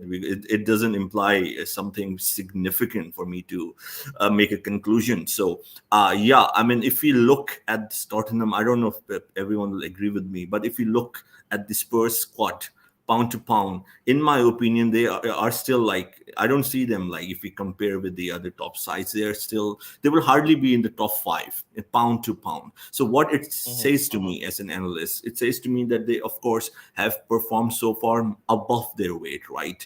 And we will know, right? Is it really, again, it's a hypothesis, we have to see, is it a new coach bounce, right? Some of the games, I haven't seen all of the games, 4 I think games at this point, I think it's beyond new manager bounce. Probably, but we still have to see, as JC stated in the chat. I saw that game, the 9 men against 9 men Liverpool, and it was embarrassing, to be very honest. Liverpool dominated them with 9 men. And of course, they lost the game. Eventually, there were some refereeing decisions as well. So what I'm trying to say, not necessarily they have played well, even against Arsenal, that it was a close game in many aspects. Arsenal were unlucky to win that game. And some of the games they won very late. So they have been very, very clinical, you can say. They are taking their chances, not necessarily creating a lot of chances. And they are, as you said, in the defense, in the midfield, they are really compact. So again, we have all the attributes again to go there and have a good game. Again, with the 2 games we have in front of us against Liverpool and Arsenal, there are all the chances that we can have a good plan. It's a midfield battle in my analysis. And again, it will be important for our strikers to, of course, drop back, link back and defend, because they will most likely keep the possession. And I think which will be good for us, right? So, is it really the magic of Angy Postecoglou? I don't know. I'm not sure. At the moment, I have been very open about this, vocal about this, that I don't see them. I see them fighting for the 4th spot. People think that they will be in the title race, but I could be wrong. But I think at best they will be fighting for the 4th spot, and I don't see this level of performance continuing. Right? Will it be the game where we'll defeat them? I don't know. But I don't see Tottenham maintaining this kind of lead. As I said, the squad is still, with all the respect, would hardly be in the top 5 pound to pound. And they don't have Europe, and some of the stuff really helped them. Harry Kane, people thought would leave and it will create an issue. But with the signing of Maddison and how the overall team is set up and integrated, it really worked for them, And again, as Jester and other panelists said, that it's not a new squad, right? And Tottenham, even after Pochettino, were always in the 4th spot. They just missed in one season. And even in the last season when Conte was sacked, they completely bottled it. They have been consistent over the period of 7-8 years, top 4 and hardly missing top 4, right? And it's a squad that is developed slowly with some recruitment, not the best of recruitments. Again, the defense, Romero and other players, and their pivot in the midfield is very, very effective right now. So all in all, I see again it will be a very interesting game. Usually I make prediction but it's difficult right now because of so many changes and experiments that Pochettino maybe has to do because of the injuries. So it's difficult to read or assess. But all I can say is because of the way Tottenham will play, we will have, I'm sure, we'll have ample of chances to score a few goals. Will we be able to do that? I don't know. I honestly don't know.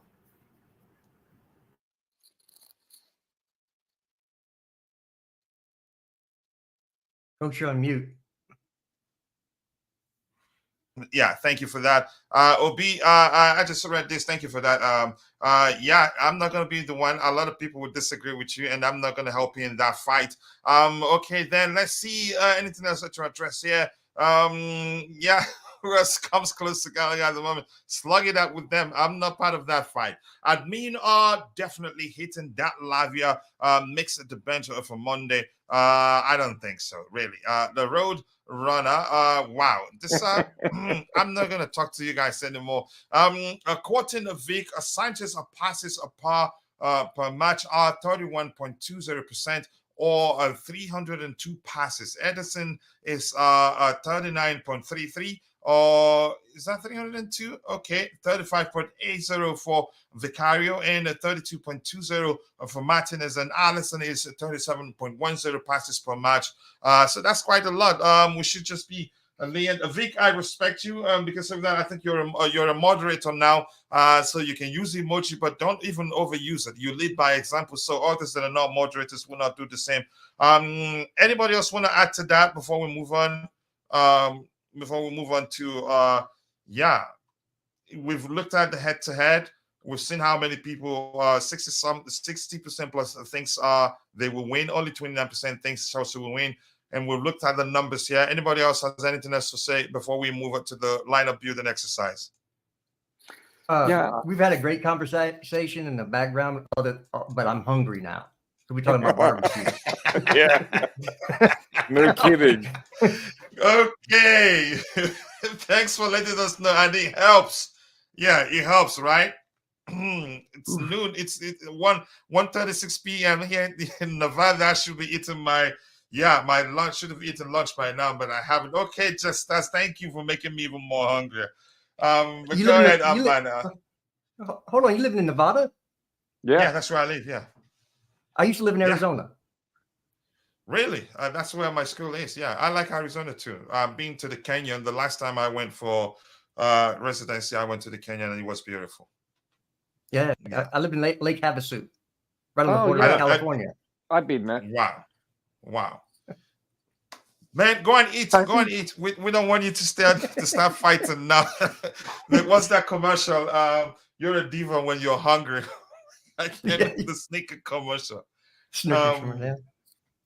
But thank you, Jess. It's always nice to have you on the panel. Go ahead, Bobby. I'm staying. I'm just saying I'm hungry now because we've been chatting about barbecue. Yeah, exactly. Okay, go ahead, Bobby, if you were saying something. I think it's very telling that for a long time, Chelsea go into these sort of games concerned because our personnel availability is weak. We've been like this for years. If it's due to injury or due to the fact that our recruitment has been deficient or due to the fact that we are not really prepared for the season, it's been a recurring theme. The team is not ready. This is why we're even concerned playing Tottenham. And I made this point against Arsenal. It's been years that we've actually played Arsenal on a level playing field. The last time we did it was the Europa Cup final, and of course we thrashed them. We've always been struggling with personnel against these teams, whether it be Man United, whether it be Liverpool, whether it be Arsenal, whether it be Tottenham. It's always a personnel concern. If we can for once have our team set, ready, prepared on a level playing field with these guys, I will feel one, more confident. Two, we'd actually be able to truly say where we are, where the team is, where the manager is, and we would probably beat them, all the same. So it's unfortunate, it really is. And, Monday is yet again another situation where we're limping. Injuries, unfit players. Somebody was talking about Badiashile playing. Yeah, great. I'd love to see him as well. But is he fit enough? One game against Blackburn Rovers, is that enough? This is our problem. Our players are not prepared. The team is not prepared. So we go into these matches with hope rather than looking at our capability holistically, because we never know our capability before these games. All right, thank you, Bobby. I think we'll get into the lineup building exercise quickly. Big up to you too, JC. No worry, Vic, you're a family. Again, you're a member of the community, and you've been here, and you're an OG here. So enjoy yourself. Sonaldo running at the Sicilian, Maddison, the school in Gallagher. Long day. We'll see. I like it when we're not confident we're going to win game. That's when I actually think we do well. Coach, why are you still involved from the chat? You are not the penalty taker. Just go away. I needed to respond to that. So let's start. I usually don't like the panelists. Yeah. Sorry, just joke. The coach is following Pochettino's command. He can decide on the spot, right? Mm-hmm. Thank you for letting them know. So here's the thing. Usually I don't like the panelists to go through the stress of, trying to figure out who's the goalkeeper is. So I've done the research for you guys. You don't have to.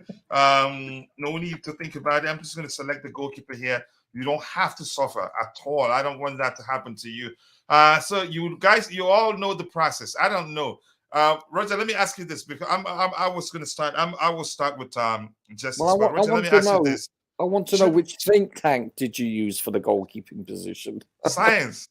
I use so many factors. Science, statistics, and all that. So I think Sanchez. I don't want you guys to go through to suffer a bit. You didn't come to the union? You didn't use union employees. Oh, we're going on strike. We're going on strike. Blow the whistle. Yes, then I'm even concerned because Bobby praised you and Roger so much that I'm concerned you guys are going to be asking for a raise. Yeah, incremental though, coach. Incremental, yeah. I would like to double my current salary. Why is everyone so cautious about us? Even pundits are nervous of the fact that the sleeping giant could awake. They know we have a good team. They know, if you know football, you understand our biggest problem right now is that we'll have an entirely new team. So you will every now and then see disjointed displays that could lead to us conceding goals. I think we should just also try to predict the manager's lineup. Let's start with you, Justice. Don't worry about the goalkeeper. Don't stress yourself. Give us your back four. And here's where we operate. If we differ on the panel, then those in the chat will help us decide who starts. But usually that's you can say driven by people's opinion, so we're not going to get it correct. But let's hear you, just as your back four. Reece James. James here. Okay, let's go for it. Silva. Okay. Badiashile. Okay. Let's see if anybody differs. Silva here, right? Just give me a second. Yeah, on the right, because Badiashile will be on the left. Badiashile here. We can't see it on the screen, by the way, just to let you know. Yeah, such an idiot like me, right? I was gonna say that, but I was like, maybe he does it this way. It does. But here's the thing, Roger will always like to disgrace me in public. That's why. It's just what I was put on this earth for, Coach. Yeah. Left back. Yeah. Here comes the hate. Marc Cucurella. I agree. Yeah, but it means there's no Colwill in the lineup. I'm one of only few people. Who was that? Chelsea all the way. I didn't give up on. I never gave up on him because I know him that well, in my opinion, and I like him. So that's your back four. Let's see if Jersey differs. Once he differs, then we're going to use the poll to decide. Jersey, let's hear you. Your back four. Yes, sir. I have the same back four. I already chose it a couple of hours ago. So yeah, it's interesting. I also have this same back four. Yep. So you agree? Okay, Roger, let's hear you. Do you differ? But my only hesitation is that each time we have played Liverpool and then Arsenal, two of the, shall we call them, big guns, that we've employed, technically, he calls it a back four, but in essence, it's been a hybrid back three, where we've employed Colwill as the left back, and then we've had two centre backs, and invariably we've had the right back go forward, if you recall. So, as I mentioned before, if it walks like a duck, quacks like a duck, it's a bloody duck. It was a back three for all intents and purposes. Most definitely a duck. Yeah, with feathers on top. I fear that because this is even more reason to be pragmatic, because we're playing away from home. Don't forget, a hostile environment, hostile crowd. He may, I think, revert to this for obvious reasons, but I don't think it's warranted. I totally agree. I think Cucurella has shown to be a vast upgrade on his playing last year. It's that simple. You can say we have a new player here. Completely. Same with Gallagher. Those two are completely two of them. The shadows of themselves. And I'm the only reason I can see him not choosing this is if he reverts to the same scenario which he did in the Liverpool and Arsenal games. That's my only caveat, so to speak. Mm-hmm. I think Bobby differs. So I'm a little bit in between. I'm not sure logically what he will do. I suspect that he will probably, regardless of Cucurella being there, he'll probably use a back three for the most part in that regard. It's a hybrid, but he's going to call it a back four, but I think he's going to do that. Okay, but do you agree with the back four of Silva, Badiashile, Cucurella, and James? You agree? So is this on the assumption we're trying to determine what Pochettino what we think he'd do? Yeah, I suspect that Cucurella will probably be chosen over Colwill because he can play left centre back anyway. So the question now is who pairs Silva? Yeah, exactly. Which I believe. Well, Bobby brought up a really interesting point. It is an hour against Blackburn. Does that automatically mean he's match fit? This is something we're not privy to. Yeah, well, we don't know. It was a very judicious substitution and well planned out. But it's a huge assumption and something we're not privy to. So I would hope that he's match fit. If not, then Colwill starts there. It's something that we're not privy to, being outsiders. So assuming Badiashile is match fit, then I would assume he would start. If not, I believe it's going to be Colwill then. Then we have to use the poll. It has happened. He disagrees. It goes to James off the bench. You think? I think James start. Bobby, go ahead. I think there's no way Badiashile will be match fit for Yeah, a game I'm of this magnitude. exactly. I'm dubious about it, to be honest with you. Yeah. Unless he is, you don't know. We're not privy to this, Bobby. No, I think we can know. In an entire season, No, I agree, Bobby. Roger. Yeah, I get he's it. played once against the Division team? Championship, In, yeah, 20 Championship team in the Carabao Cup for 60 minutes. 61. Yeah, no matter how much training he's done, and you can't duplicate match speed. Yeah. The game against Spurs is high intensity, furious, physical. Now he can come on for some minutes, but to expect him to start, it's a bit of a gamble, isn't it? I don't expect him to play. Even if he does start, even if he does come on, I don't expect him to play anywhere near the 60 minutes he played against Blackburn. Yeah. You know, conditioning is everything, and this is why I keep saying we haven't yet started our pre-season because we don't have the players. So many players haven't even kicked the ball for us. And Bobby, don't forget we have a big storm hitting the country, which means it's going to be a wet pitch. So that doesn't bode well. That means it's going to be a heavy pitch, which you know as well as I do. It's tougher on the legs. Yeah, but also Colwill is slower than Badiashile. If it's going to be a fast pitch, wouldn't you want to have your fastest? No, it's going to be a slower pitch. It's going to be a heavy pitch where we've got like a mini hurricane hitting us right now. Right. But the ball's going to skip off the pitch. It's going to run because when you wet a pitch, the ball, unless it's on the ground the entire time, the ball will skip.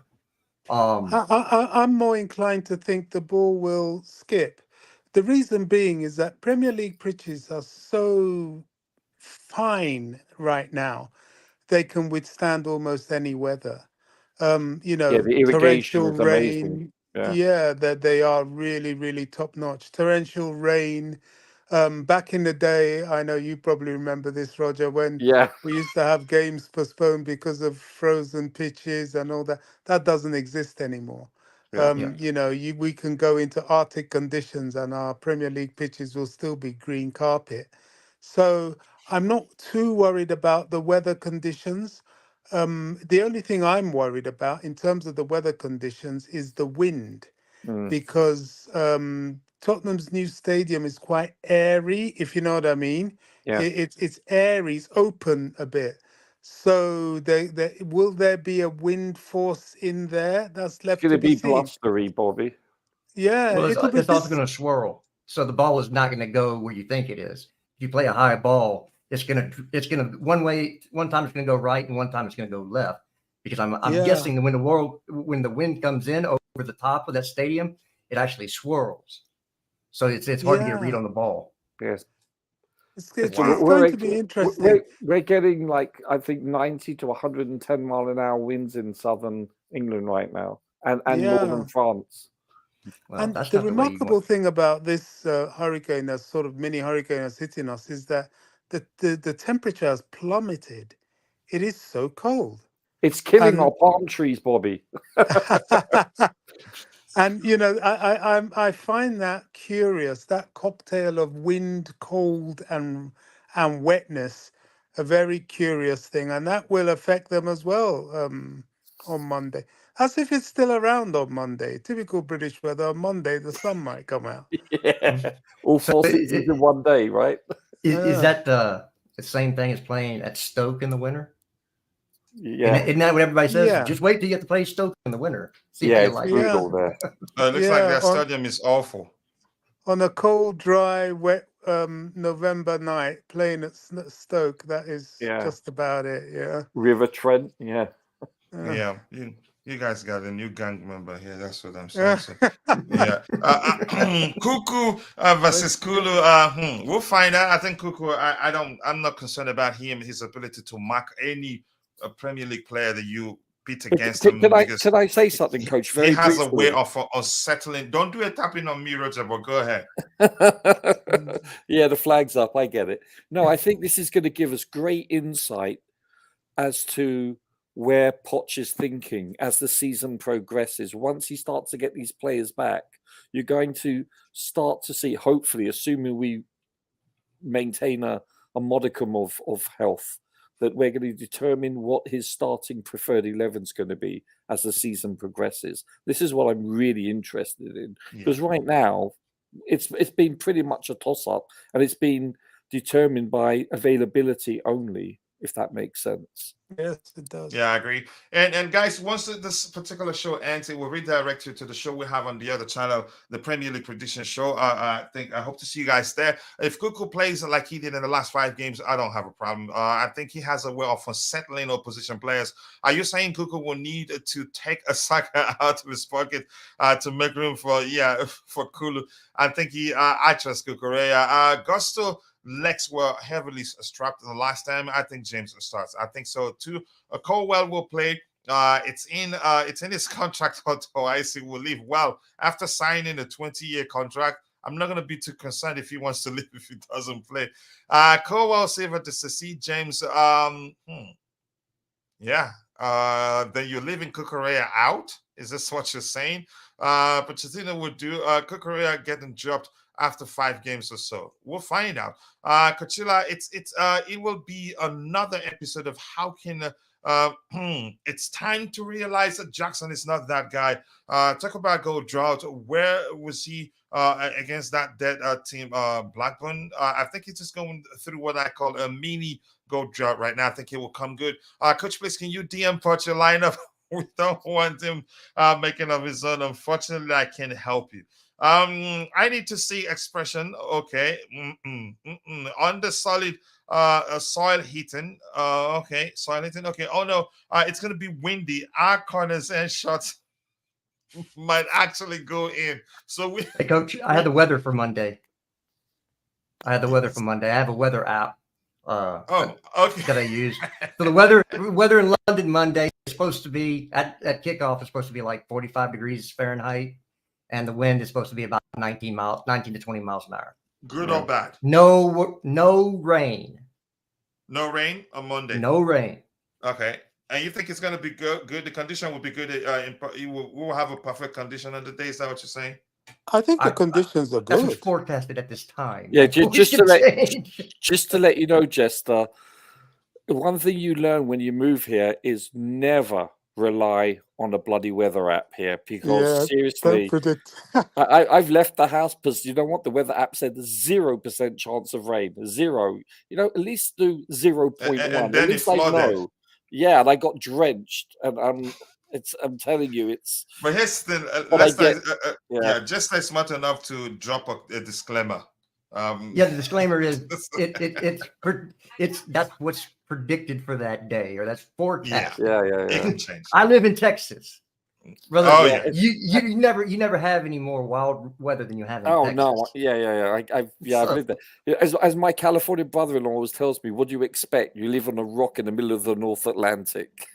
He constantly reminds me of that. All right, let's see here. You cannot say a stuntman is having goal drought because you have to back it up. Look at his goal tally so far, and XG.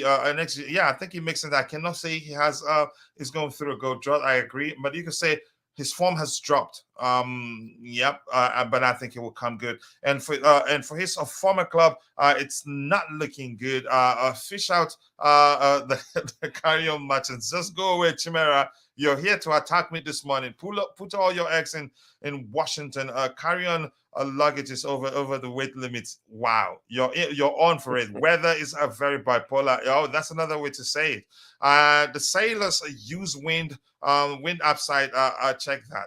Okay, let's see. When in England, always do do a Steve McLaren and carry an umbrella. You never know. The Wally with the brolly. Yeah, you can't trust the weather up. As I agree with you, JC. Yep, that's what you use too. That's best in business, but it's still not a guarantee, in my opinion. So, the midfield, I'm just gonna keep plugging it in here. I know need going one by one. We know who starts centrally. Caicedo. I think we're gonna agree. If anybody differs, you let me know. On the left, I think Coach, Fernández. do you agree that it's probably going to be a 4-3-3 as opposed to a 4-2-3-1? I think mainly 4-4-3. I agree, but a hybrid. No, of course, yeah. Actually, it could be a 4-4-2 like it was against Arsenal for the most part. Yeah. When out of possession. Okay. Yeah. So Roger, since you're talking right now, let's go 1-1. Do you agree? The three-man midfield there. Let's not mind the structure. The 3 players in the midfield there. Do you agree? Wholeheartedly. Okay. But let's hear you, Jersey. I'll come to the 2 last guys I know would differ. I don't think Bobby differs. I think Jester would differ. But we're trying to predict what we think Pochettino would do. If I put out my preferred lineup, it's not going to be anything close to this. Except the back line will be the same. But let's hear you, Jersey, the midfield 3. Yeah, the midfield 3 will be the same. Enzo Fernández, Moses Caicedo, and Conor John Gallagher. And I know the opinion of Gallagher is interesting in the Chelsea fan base. And I think just his friend Carlito, I don't know if he's on this Blue Co project. I don't know if Jester is there as well. So we started with a debate. My friend and brother, yeah. That day in the office, with the Gallagher talk, but now we became very good friends because generally our perspectives are the same apart from Gallagher. So yeah, the midfield is I agree with this midfield. Yeah. You should hear Carlito talk about Ben Chilwell. He will swear he's the best player. He's even better than Ronaldo. And I'm waiting to the day I'll debate that with him. I know he probably wouldn't like it if I tell him I'll pick Cucurella over Ben Chilwell. Even Ian Maatsen. Even though I think Ian Maatsen still has a lot to learn. It's not going to be good, right? If I tell him that. I know. No, but I want it to happen. You shouldn't say that in front of me either. I think Maatsen is a horrible footballer. He's Kevin Hart trying to play left back. You can't have Kevin Hart at left back. Wow, that's cold. But we haven't seen him. You could argue he's the unknown. I have seen him. He gave up the last goal against Brentford. But that's just one incident. One incident, really. There was 4 incidents in that one match where he got touched and fell over. Wow.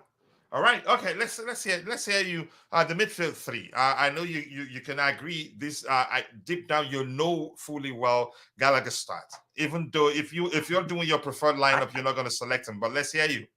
I don't know that because let's run through this. Mm-hmm. According to Pochettino, Gallagher was starting because he needed an English-speaking captain on the pitch. This is why Gallagher was getting game time. Well, a young man named Reece James is back, also speaks English, and is actually our captain. Mm-hmm. So there's no onus to have another English-speaking person on the field, is there? So that takes that away. Okay? What are you trying to accomplish in this match? So again, think like Poch. He knows you need to take care of Son, and you need to take care of Maddison. And so if you play a 4-2-3-1, you not only can drop Cole Palmer on Maddison, you can drop Jackson down deeper, which he likes to do. And in turn, that'll pull their center backs away off the 18-yard box, make them come into the midfield, which will open up space behind for runs. So I'm sorry, but I got to start seeing some actual tech on the pitch and not just heart. So that's not you talking about who you think starts. I do. I think it's okay. I think it's Fernández, Caicedo, and Cole Palmer plays the 10. I've seen Cole Palmer. I'll bring you in, Bobby. I've seen Cole Palmer play for the under 20s or under 21s. He's actually he can also play from a deeper position and still do well. But if we have Enzo, we need Cole Palmer closer to the final third and not deeper. And I think Gallagher, for me, he's done well. As much as I'm going to say he's not my favorite player at Chelsea, he's done well for himself. He continues to improve.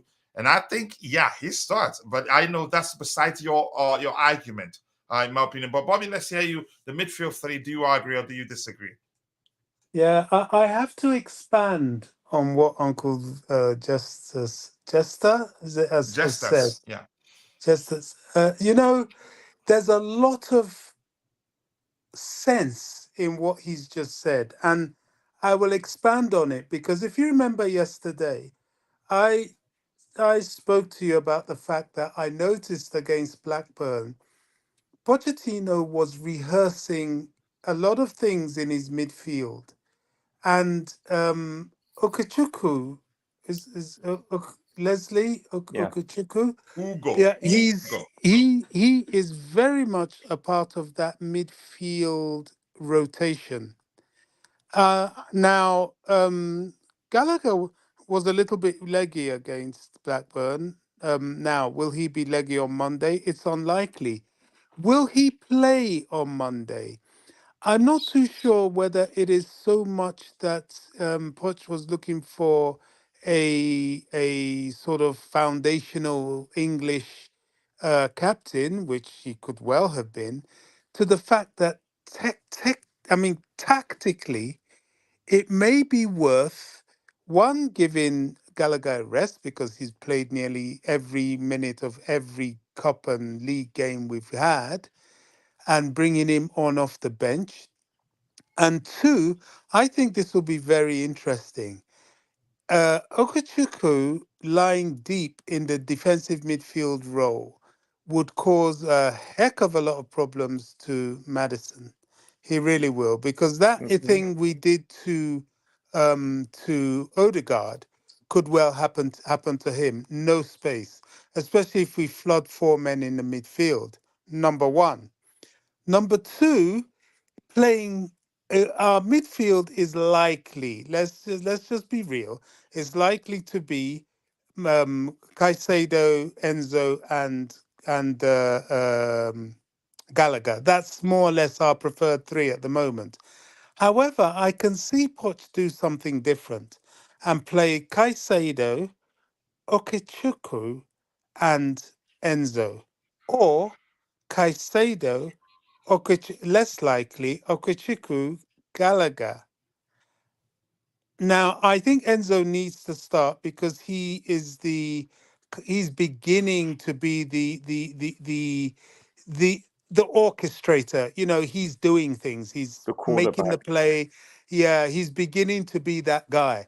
And we need to keep encouraging him, and he's got to keep exercising himself and being part of the rehearsed. I know coach likes that word, the rehearsed approach to every It's your ID. to every tactical execution the team has. But I can see Gallagher being put on the bench to start tomorrow for Ugochukwu, that will have more of that defensive discipline. Now, does that mean we'll play defensively? I think we're going to have to a little bit. One, because of Maddison. Two, because of that tall, please forgive me until I get his name right, that tall, rangy African midfielder that plays alongside Sarr. um, Sarr. Sarr. Is that his name? Sarr. That guy. He's a very dangerous guy, and I don't know why people don't pay attention to him. He's physical. He's tall. He's fast. He's aggressive in the tackle. He's good at shots. He's good at in the air. He pops up everywhere. So you've got to have somebody sitting to look out for those runs that he makes. And then you've got to be a threat the other way, which Enzo and Caicedo, along with our friend Cole Palmer, could well be. With all of Chelsea's deficiencies, it's going to be a very, very interesting tactical battle, which, if we get right, Spurs are going to have some problems. Honestly, because this team is not that easy a team to handle if they're ticking. The problem with Chelsea is Chelsea. Honestly, our problem is us. We don't finish our dinner. We don't, we do silly things. If we manage to cut out those silly things based on our immaturity, we, as deficient as we are, still remain quite a formidable team to come up against. So that midfield, in answer to your question, I can see, preferably for Pochettino, him going with the routine Gallagher, Enzo, Caicedo, with Palmer dropping in to make that four-man midfield with an attacking thrust. Or he's going to do something different that he's been rehearsing for a while, and put Gallagher on the bench this time, and put Ugochukwu to sit. It's a heck of a lot of respect to Spurs, but they're a team that maybe that have earned that respect from their recent performances. Plus, it's a hostile environment. Yeah. Yeah, All it's right. hostile, but it's Spurs. We're used to their hostility. Believe me, I've seen lots of Spurs type hostility. It's not hostile enough for us. We thrive on that. Let's put it that What way. I'm trying to say is we have to come away with worst case scenario, a draw. This is what we need to do when you're playing the top teams. When you play away from home, you play for a draw for the most part. Is that were you saying something? Yeah. Bobby, okay, I understand. I fully get you. There's just something about Spurs that gets my back up. I really just don't. I don't sit back when it comes to Spurs, but yeah, I get you. I get you. So just let's go ahead. Bobby, just so you know, the lineup, the midfield of Leslie Ugochukwu, Enzo Fernández, and Moises Caicedo is what my partner over at Gluco Project, Carlito, has put forward as the starting midfield against Spurs. Yeah, I don't know if you want to marry yourself to that or not. But it could well happen, and sure. It wouldn't be far-fetched, in my opinion. Not at all. Well, what that would allow you is it would allow Caicedo a free role, like the N'Golo Kante role, to go up and press and cause havoc, which is what he's best at. So if you if you use that to let Caicedo go, say, just go get him. He is vastly. I do see Caicedo as more of an 8 than a 6. Yeah. Right. Well, it's one of those 8 fixes. Are we really just talking about numbers here? The only concern I have with that is that in such a high-profile game, we're putting a big responsibility on a 19-year-old to control the sitting position. However, I think he can do it. His depth with the likes of Messi and all that names they had at PSG, he helped his team achieve a Champions League place. Yep. Yeah, that game, he's 19, but he's very well experienced. I don't put it beyond him, because after all, Lavia is 19 and he could well do that sort of thing as well if called upon, if you know what I mean. So it's not beyond him, but that's where the wisdom and the command of Thiago Silva comes in, because he's going to be behind this guy and he's got to be shouting commands at times and encouragement to this kid, because he's 19 and, I don't know. He's got the head for it. I haven't seen him do anything wrong, but it's a big responsibility in a big game. And if he stands up and is counted in this game, if given that responsibility, he's made himself a bit of a shoo-in for sure. Yeah. Yeah. So also, the only thing that I saw him do wrong at Blackburn is there was a couple of times where he dallied on the ball too long, and he got pressed and he got they took the ball off of him. You cannot do that. As that sitting guy, you got to get the ball. You got to make the read and you got to make the pass. You got to release it as quickly as possible. Yeah, you cannot dally on the ball, or you're going to get turned over, and that usually leads to a score. But you can say he's actually match rusty. The fact that he gets to play from now and then doesn't help. No, that's just one of those things that happens when you're 19 years old. Yeah, I agree. The ripe old age. Right. Yeah, he's a fetus, right, Roger? He's a embryotic fetus. Just the same, but I think Gallagher and Palmer will be too upfront and as false as strikers in the high pressing. Possibly, we don't know. You can say we don't have too much to work with in terms of trying to predict what Pochettino would do. Ugochukwu is a baller in the making. He's there. Yeah, I think it's just because he's not been playing. If he plays consistently, you see he can actually do more. Go check his games at PSG. Watch them full 90 minutes, even against PSG. His games in France. Take your time, watch the whole game. Don't go watch highlights alone. But would he throw him in the deep end against Spurs? He's experienced enough. He's dealt with players who are more, you can say, much better players than the Spurs players. The midfield battle is already won. To be honest, I am just concerned about the link-up play, particularly a final third. I think you can argue that.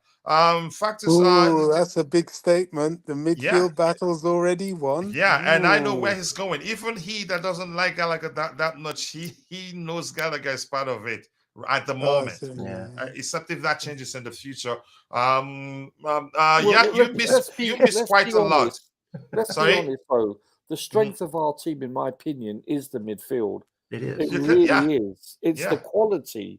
And the depth. Well, listen, I understand we're missing the depth. More importantly, in my opinion. And I understand. Like Lavia is obviously yet to grace us with his presence, but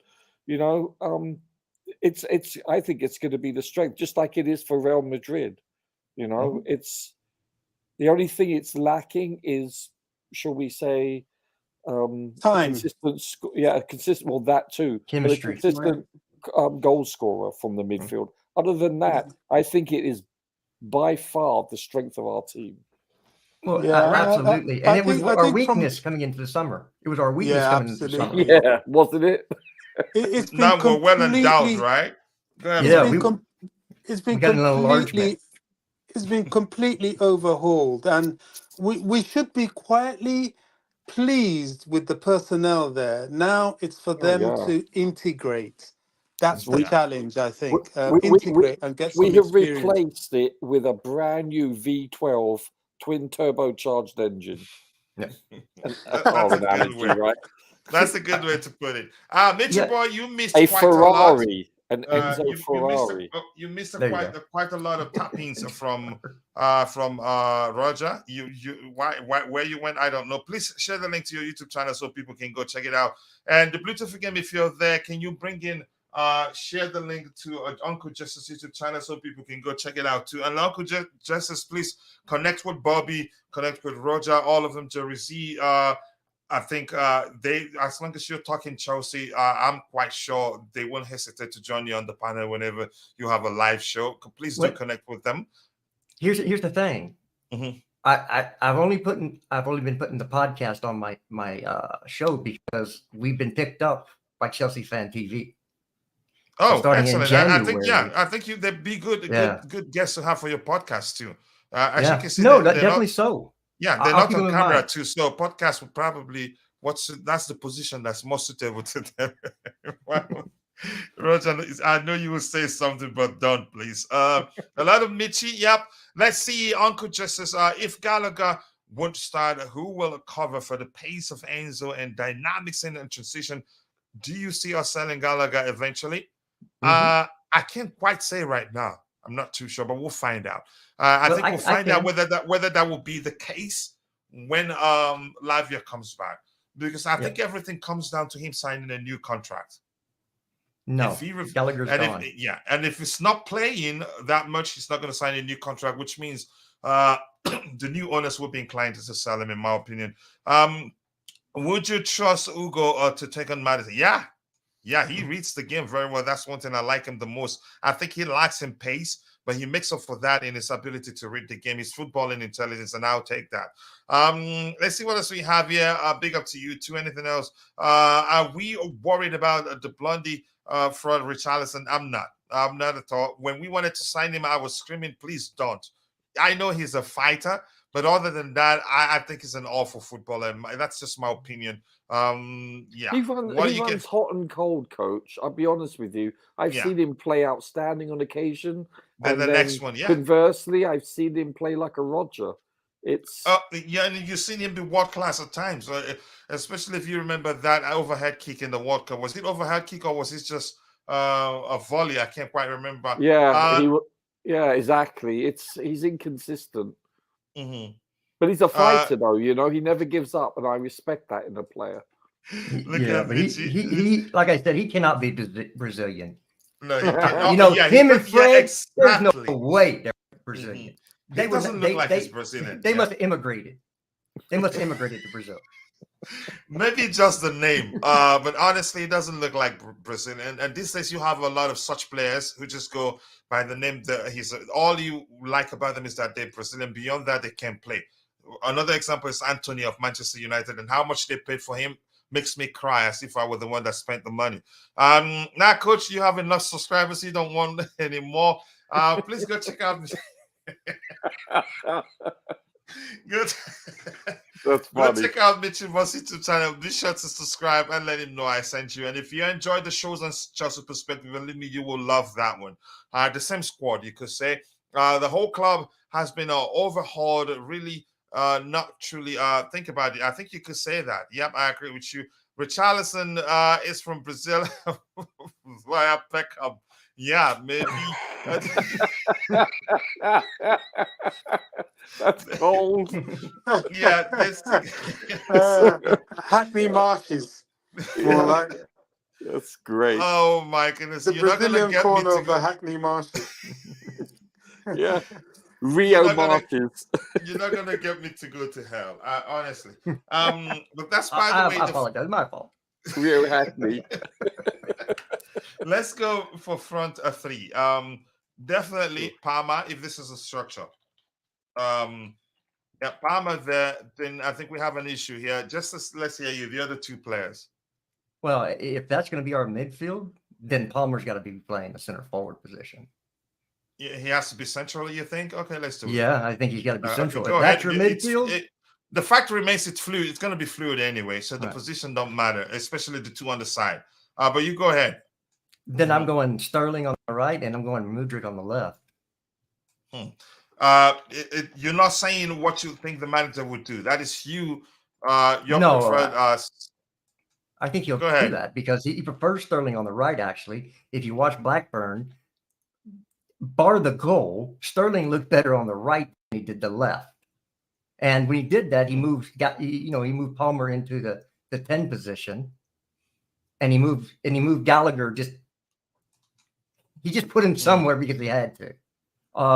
So for me, if you have Reece, James, and Sterling, they have chemistry. They work well on that right-hand side. And you can drop, like I said, you can drop Palmer down on Maddison if that's how you're going to play. And you can let him run the midfield, let Mudryk run in behind, let Sterling run in behind. And let's see if Romero can't pick up a red card. He's prone to doing that. Yeah, Mitchie doesn't like subscribers, but go. So let's piss him off. Let's make him mad by subscribing to his channel if you haven't. Mitchie, nice to see you. In the building, GFC Gavin, always nice to see you, brother. I hope you're doing well. Gavin, also, please go check out his YouTube channel. He's a Chelsea fan and also a very, very, very nice guy. Please go check out his YouTube channel. Be sure to subscribe and let him know I sent you. Gavin, I hope you're doing well. It's been a minute. Mudryk, Palmer, Sterling. Okay, let's see. Ooh, coach, you're limiting Palmer to the left. No, I'm not. I'm not really. Let's see anything. Coach is at Marc Anthony saying that Gallagher's biggest attribute on the team is to run and cover Enzo and Caicedo. He's saying that, and you can say it won't make sense to some people. If that's the case, we have a problem with all three of them. Wow. I'd have Sterling on the right, a Palmer, a false nine, a Mudryk on the left. Okay, let's see. Sterling looked great on the left against Burnley, but you need to give Mudryk a minute. If you ask Sterling, he will tell you he prefers playing on the left. Yep. And subscribe to the indefinite favorite channel. Yep. Go check out Mitchell Boss YouTube channel. Be sure to subscribe. Let's help him add some cushion, get to at least get to 2,000 subscribers as soon as possible.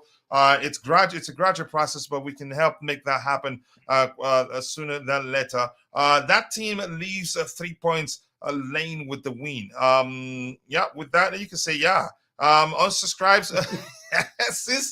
Mitchie, since you don't want to subscribe, but somebody has unsubscribed. That's in fact most likely starting lineup. The shape will be hybrid. Yep, as always. As always, I agree with you. And Gallagher will be pressing up. And CFC Gavin has shared the link to his YouTube channel. People, if you're here, if you're enjoying the show here, go check out his YouTube channel. Plans are on the way. We'll be also going to his channel also for streams to enjoy it. And for Uncle Justin's own YouTube channel, more into podcast. And believe me, you will enjoy it. Go listen to it. and we'll be taking our fights over there as soon as he wants us to come over there. Yep, and Poro and Udogie versus Mudryk and Stalin will be very interesting. I want to see that. I want to see that. Udogie is a doubt for that game, so it might be Emerson Royale. And this is still a chance Udogie stat, right? Yeah, but if it's Emerson Royale, you have to have Mudryk in there because that dude has a bozo gene. To smoke him, right? Yeah, that guy has a bozo gene. So yeah. Here's the link to Uncle Justice. Let's start calling it podcast to be clear. But you will enjoy it. I think the last one. Who was on the panel there? Matt. I saw Matt. Matt was on the panel. Who's someone else again? It was Matt. I think it was the you were there. Matt was there. It was Matt, me, Carlito, Melina, Miss Melina. If it was the Arsenal, not the one with Miss Melina. Maybe I didn't pay attention well. But and it was Paul. Yeah. Who? Which is Paul, who is Carlito's friend. Oh, okay. Okay. Go ahead. No, I don't know him really well, but he has really good opinions. So anybody that has a good opinions and they can back it up with some fact or some substance, I love that. If you come in and I say something, you go, well, that's not it, or that's not right. No, it isn't. Well, that gives me nothing to debate with, right? Yeah. You're giving me nothing to work with here. You have to bring some substance. Why do you disagree with me?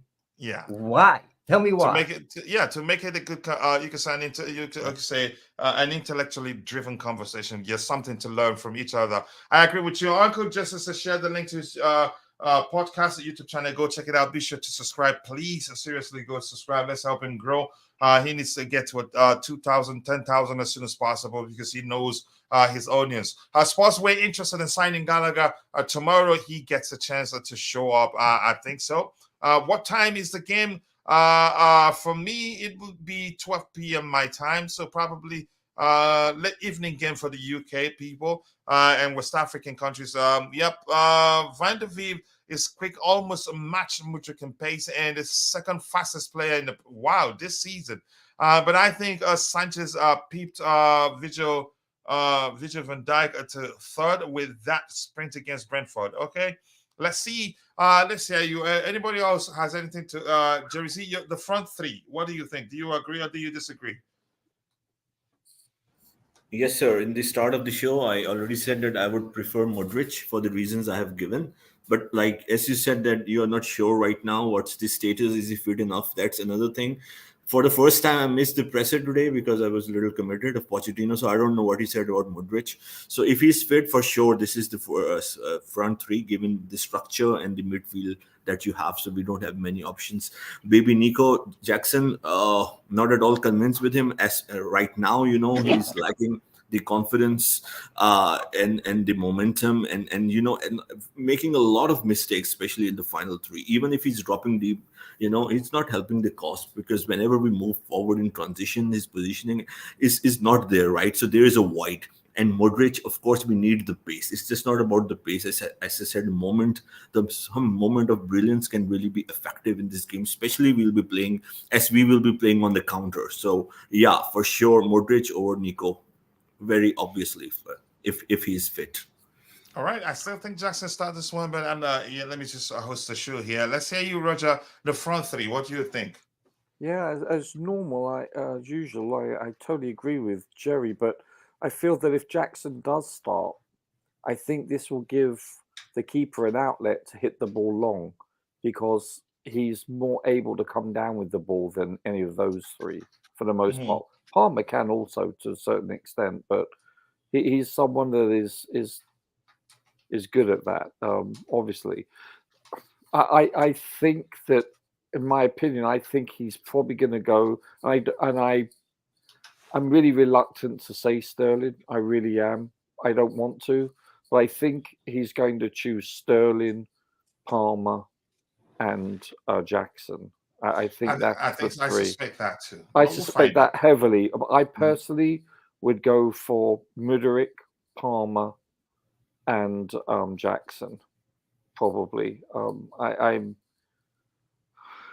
My patience is running thin with my cousin.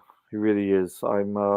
He just is not providing a consistent on a consistent basis enough for me to see. Don't get me wrong. He had a wonderful finish against, in the EFL Caribou Cup, but I mean, it's just too little and too infrequent, in my opinion. But if he does get the start, he's going to have to show more substance, and especially, listen, he doesn't even challenge for the ball aerially when it comes his way, and I want to see more effort. I want to see him backtracking more. I want to see a more complete performance from him, and I invariably don't see that, but I want to.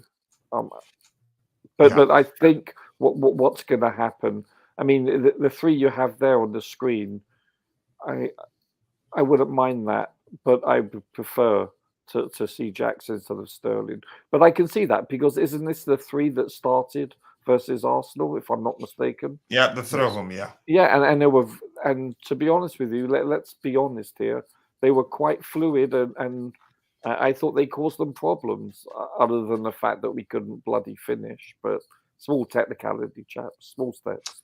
You know what? I think I agree with this. I don't think he starts Jackson the way he finished the last game. Yeah, especially that chance in the 70th minute from 8 had yards he scored, out. Had he scored in that game, then you would say certainly he starts this one, because that game was a chance. We could say was the opportunity for him to score a goal, and to help with his confidence, and he didn't.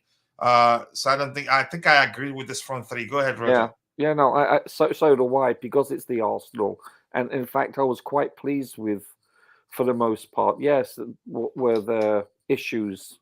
Of course there were, and I still think we were somewhat fortuitous with the Mudryk goal. However, I'll be honest with you, I thought for 79 minutes it was the best game we played all year for the most part, when you take into consideration the level of opponent. That caveat, and same with Liverpool also. I thought those were our two best performances all year, and I wouldn't mind seeing that again. But Sterling has to show up. He's going to have to.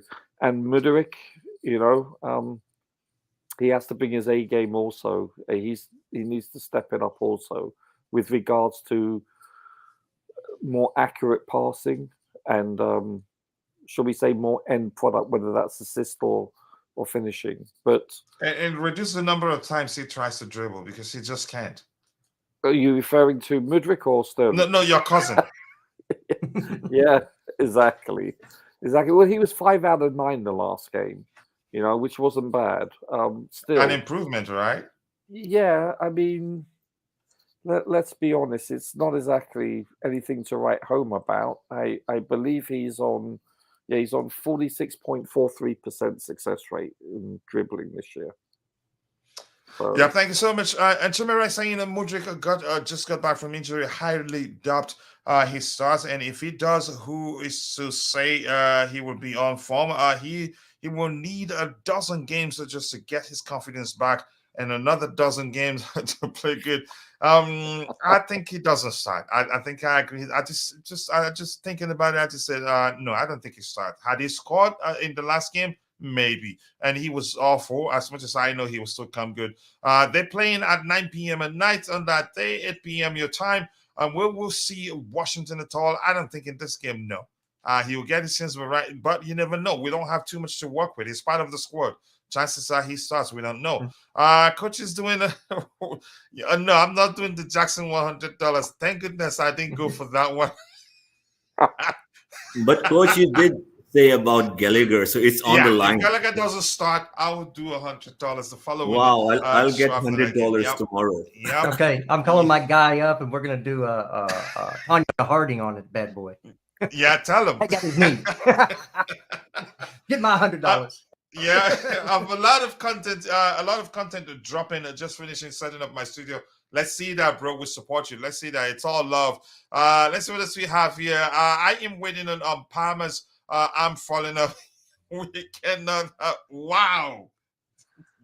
I'm not sure I understand that, but I'm just going to leave it on the screen. Maybe somebody else understands this better than I do. Anybody else on the panel want to say anything? And unfortunately, just as I don't have your what we call credentials. Yes, I'm not asking for your credit card information or All right, coach. All right. personal info. Just as you know when I said that, Yeah. the day I told Roger I need your credentials, he was like, "Wait, what?" I He think never lets our me forget it.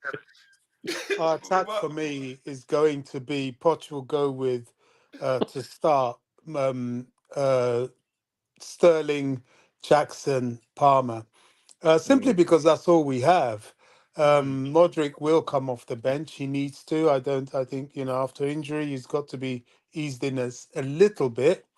And the surprise card, which none of us will know until we actually see him be that surprise in the Premier League, could well be David Washington. It saddens me to think that we are treating Sterling like he's primetime Eden Hazard, but it's testimony to the fact that that's what we've got. He is not that guy, but we're using him as that guy because I we've think got we nobody just else. feel like Bobby. We just feel like he has to live up to how much we're paying him. I think Well, that's the main issue here. But go ahead. well, at the moment, we're cornered in that situation because we've got nobody else right now that can play that role we're using him to play. It's unfortunate, but sometimes with him it works, sometimes it doesn't. Let's hope on Monday it's one that works. Yeah, so just as I'll send you the example of what I need from you, so that whenever you're on the panel, I'll add your full information. Yeah. Oh, I feel Wise guy. informed now. Do you need me to give you a blood sample? Maybe my firstborn. No, it's a little bit late for that, man. I will never forget that, and I don't think I will ever forget it. No. I will not. He was like, "Wait." He nearly said, "Wait, excuse me." What? I You was a want my bit- credit? You So want I my got credit paperwork card to go. numbers too? I was perplexed, I admit it. All That's right. funny. There has to be a catch. Yeah, I agree. No. The argument is that if it doesn't start, I'll do $100 given. I'm serious. I don't joke when I say that. I will bring Wiley Coyote to deal with that run. Just go away. $100, coach. Thank you. Just go away. Even if you win it, I'll disqualify you. If you want to follow Uncle Justice, go follow him. That's his Twitter handle. I think I'll do something with the post also to get people to follow all of our excellent panelists here who doesn't have too many followers. I don't know why that is the case. It is our uncle underscore Justice FC at Just Events. Is that the Twitter handle? That's my Twitter handle. Okay. Yeah. See. So. Okay. Thank you, Bobby. Now that's how you completed tapping on coach. Okay. I agree. Sterling is good, and that's a sports fan. I don't know whether I should say you're a Liverpool fan. No, not a catch with Palmer, coach. Okay, I see. Anybody else has anything else to say before we call it a day? No, good show as always, coach. Seriously. Do Yeah, we have predictions? very We can do enjoyable. predictions on the score. Oh, okay. You go ahead. Let's hear you. I got 2-1 up to Chelsea. 2-1 Chelsea. Jerry Z, your prediction. I know Roger don't do prediction and Bobby doesn't do prediction. 2-1 Chelsea. Not because I'm agreeing with everything. I also said that in the other show I did earlier in the evening. So yeah, 2-1 Chelsea. And can you elaborate a bit? Just let me ask those in the chat. Let me put up a poll, please, bro. Go ahead, JC. Elaborate a little bit so that I'll take the time to add something to the poll. Oh, I personally. Yeah. So 2-1. Go for it, Jason. Yeah, Roger, please go ahead. No. I insist, please. Yeah, he insists. You go ahead. Yeah, 2-1, but of course it will be close. Can go either way, right? As we all have analyzed and largely, as a whole, we agreed, like because lack of finishing is the issue, and so we have to see. But in my opinion and the analysis, the way I see it, we will have ample of chances. We will create ample of chances in this game. So it's but one I for think they will create two. Of course. But we have so far defended well against most of the teams, and even defended better against like Liverpool and Arsenal. Arsenal 0 shots on target up till 78th minute when Sanchez made the mistake, and Liverpool only 1 shot on target. So it's about how they create shots on target, big chances created. So let's hope that we will stay. We will be good defensively if we win the midfield battle. So I will just like conclude that it's a game, in my opinion, that for the taking. We can win this game if we are clinical, if we are smart, if we win the key moments. So Roger, please go ahead and give your final words on this. And just quickly before you round off the show, Jerry, I want to ask this: is Palmer of Jamaican descent? Given this comment from Constantine Dante. Jerry Z, go ahead. Sorry Wow. for holding you back. Palmer. Okay. Yeah, Roger, please go ahead. Yeah. Rust the disaster, more like it. No, I'm going to go for a draw, probably. Obviously, pragmatic outlook in some regards. I think that'll be a good result away from home in a hostile crowd. I really will. Considering, all we've gone through and who we have available, I think that's a very acceptable outcome, and hopefully that's at least the case. Not sure what the score will be. Yeah, just quickly, Lemfield, longest time, bro. Nice to see you. I hope you're well. I hope the case is that you've been busy and nothing has happened to you. Go ahead. Sorry for distracting you, Jerry Z. Go ahead, Roger. No, not at all. It's just I would hope that would be the case at the very least. Anyway, if we can continue, or shall we say, rebuild our momentum starting with this game, because. But my issue is not with us playing teams that come out to play. It's teams that present us with the low block. We have time in and time out, not being able to break that down for a multitude of reasons, and that's why I'm not as optimistic as the season progresses, unfortunately. But if teams play us with more of a higher a block, then I think we can do better based on what we have. But we're having problems breaking those other teams down, and that's the thing that I find distressing. That won't be the case Monday.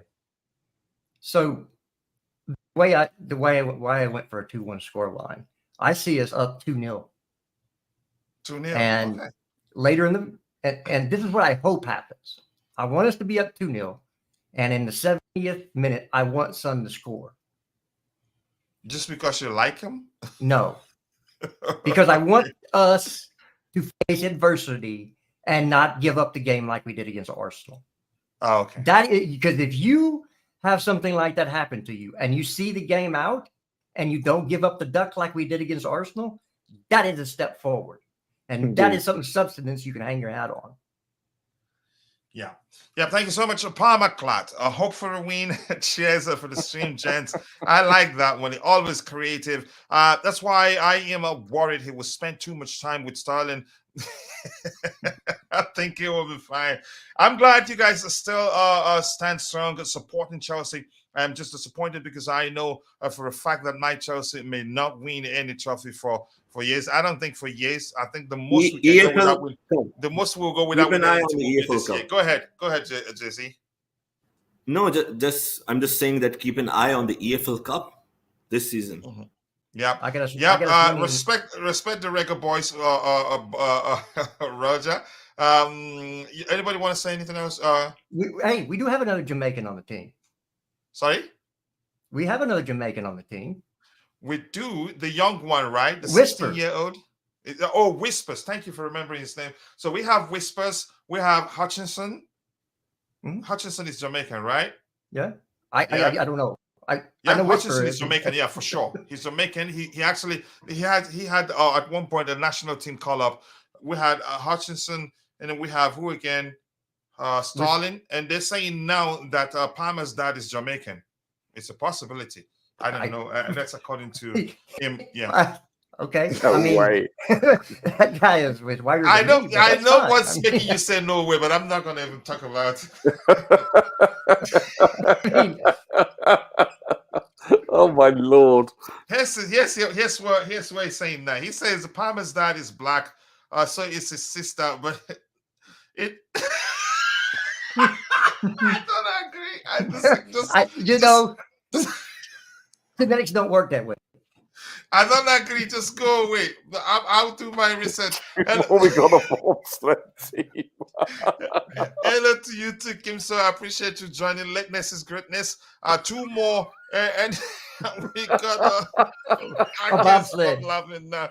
Bobby, anything you have to say before we round up, bro? Please, so I can go Yeah, pick I up mean, my this boys. is going to be a very interesting game in terms of where we Yes. are in our development.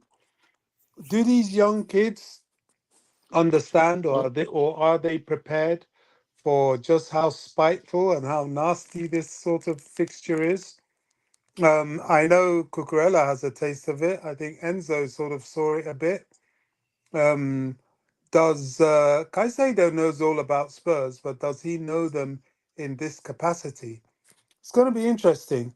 They're going to have to be strong. They're going to have to be tough. They're going to have to be able to take their kicks and give their kicks. Thank God Reece James is around. He has got to start. He's got to be fit because we're going to need him.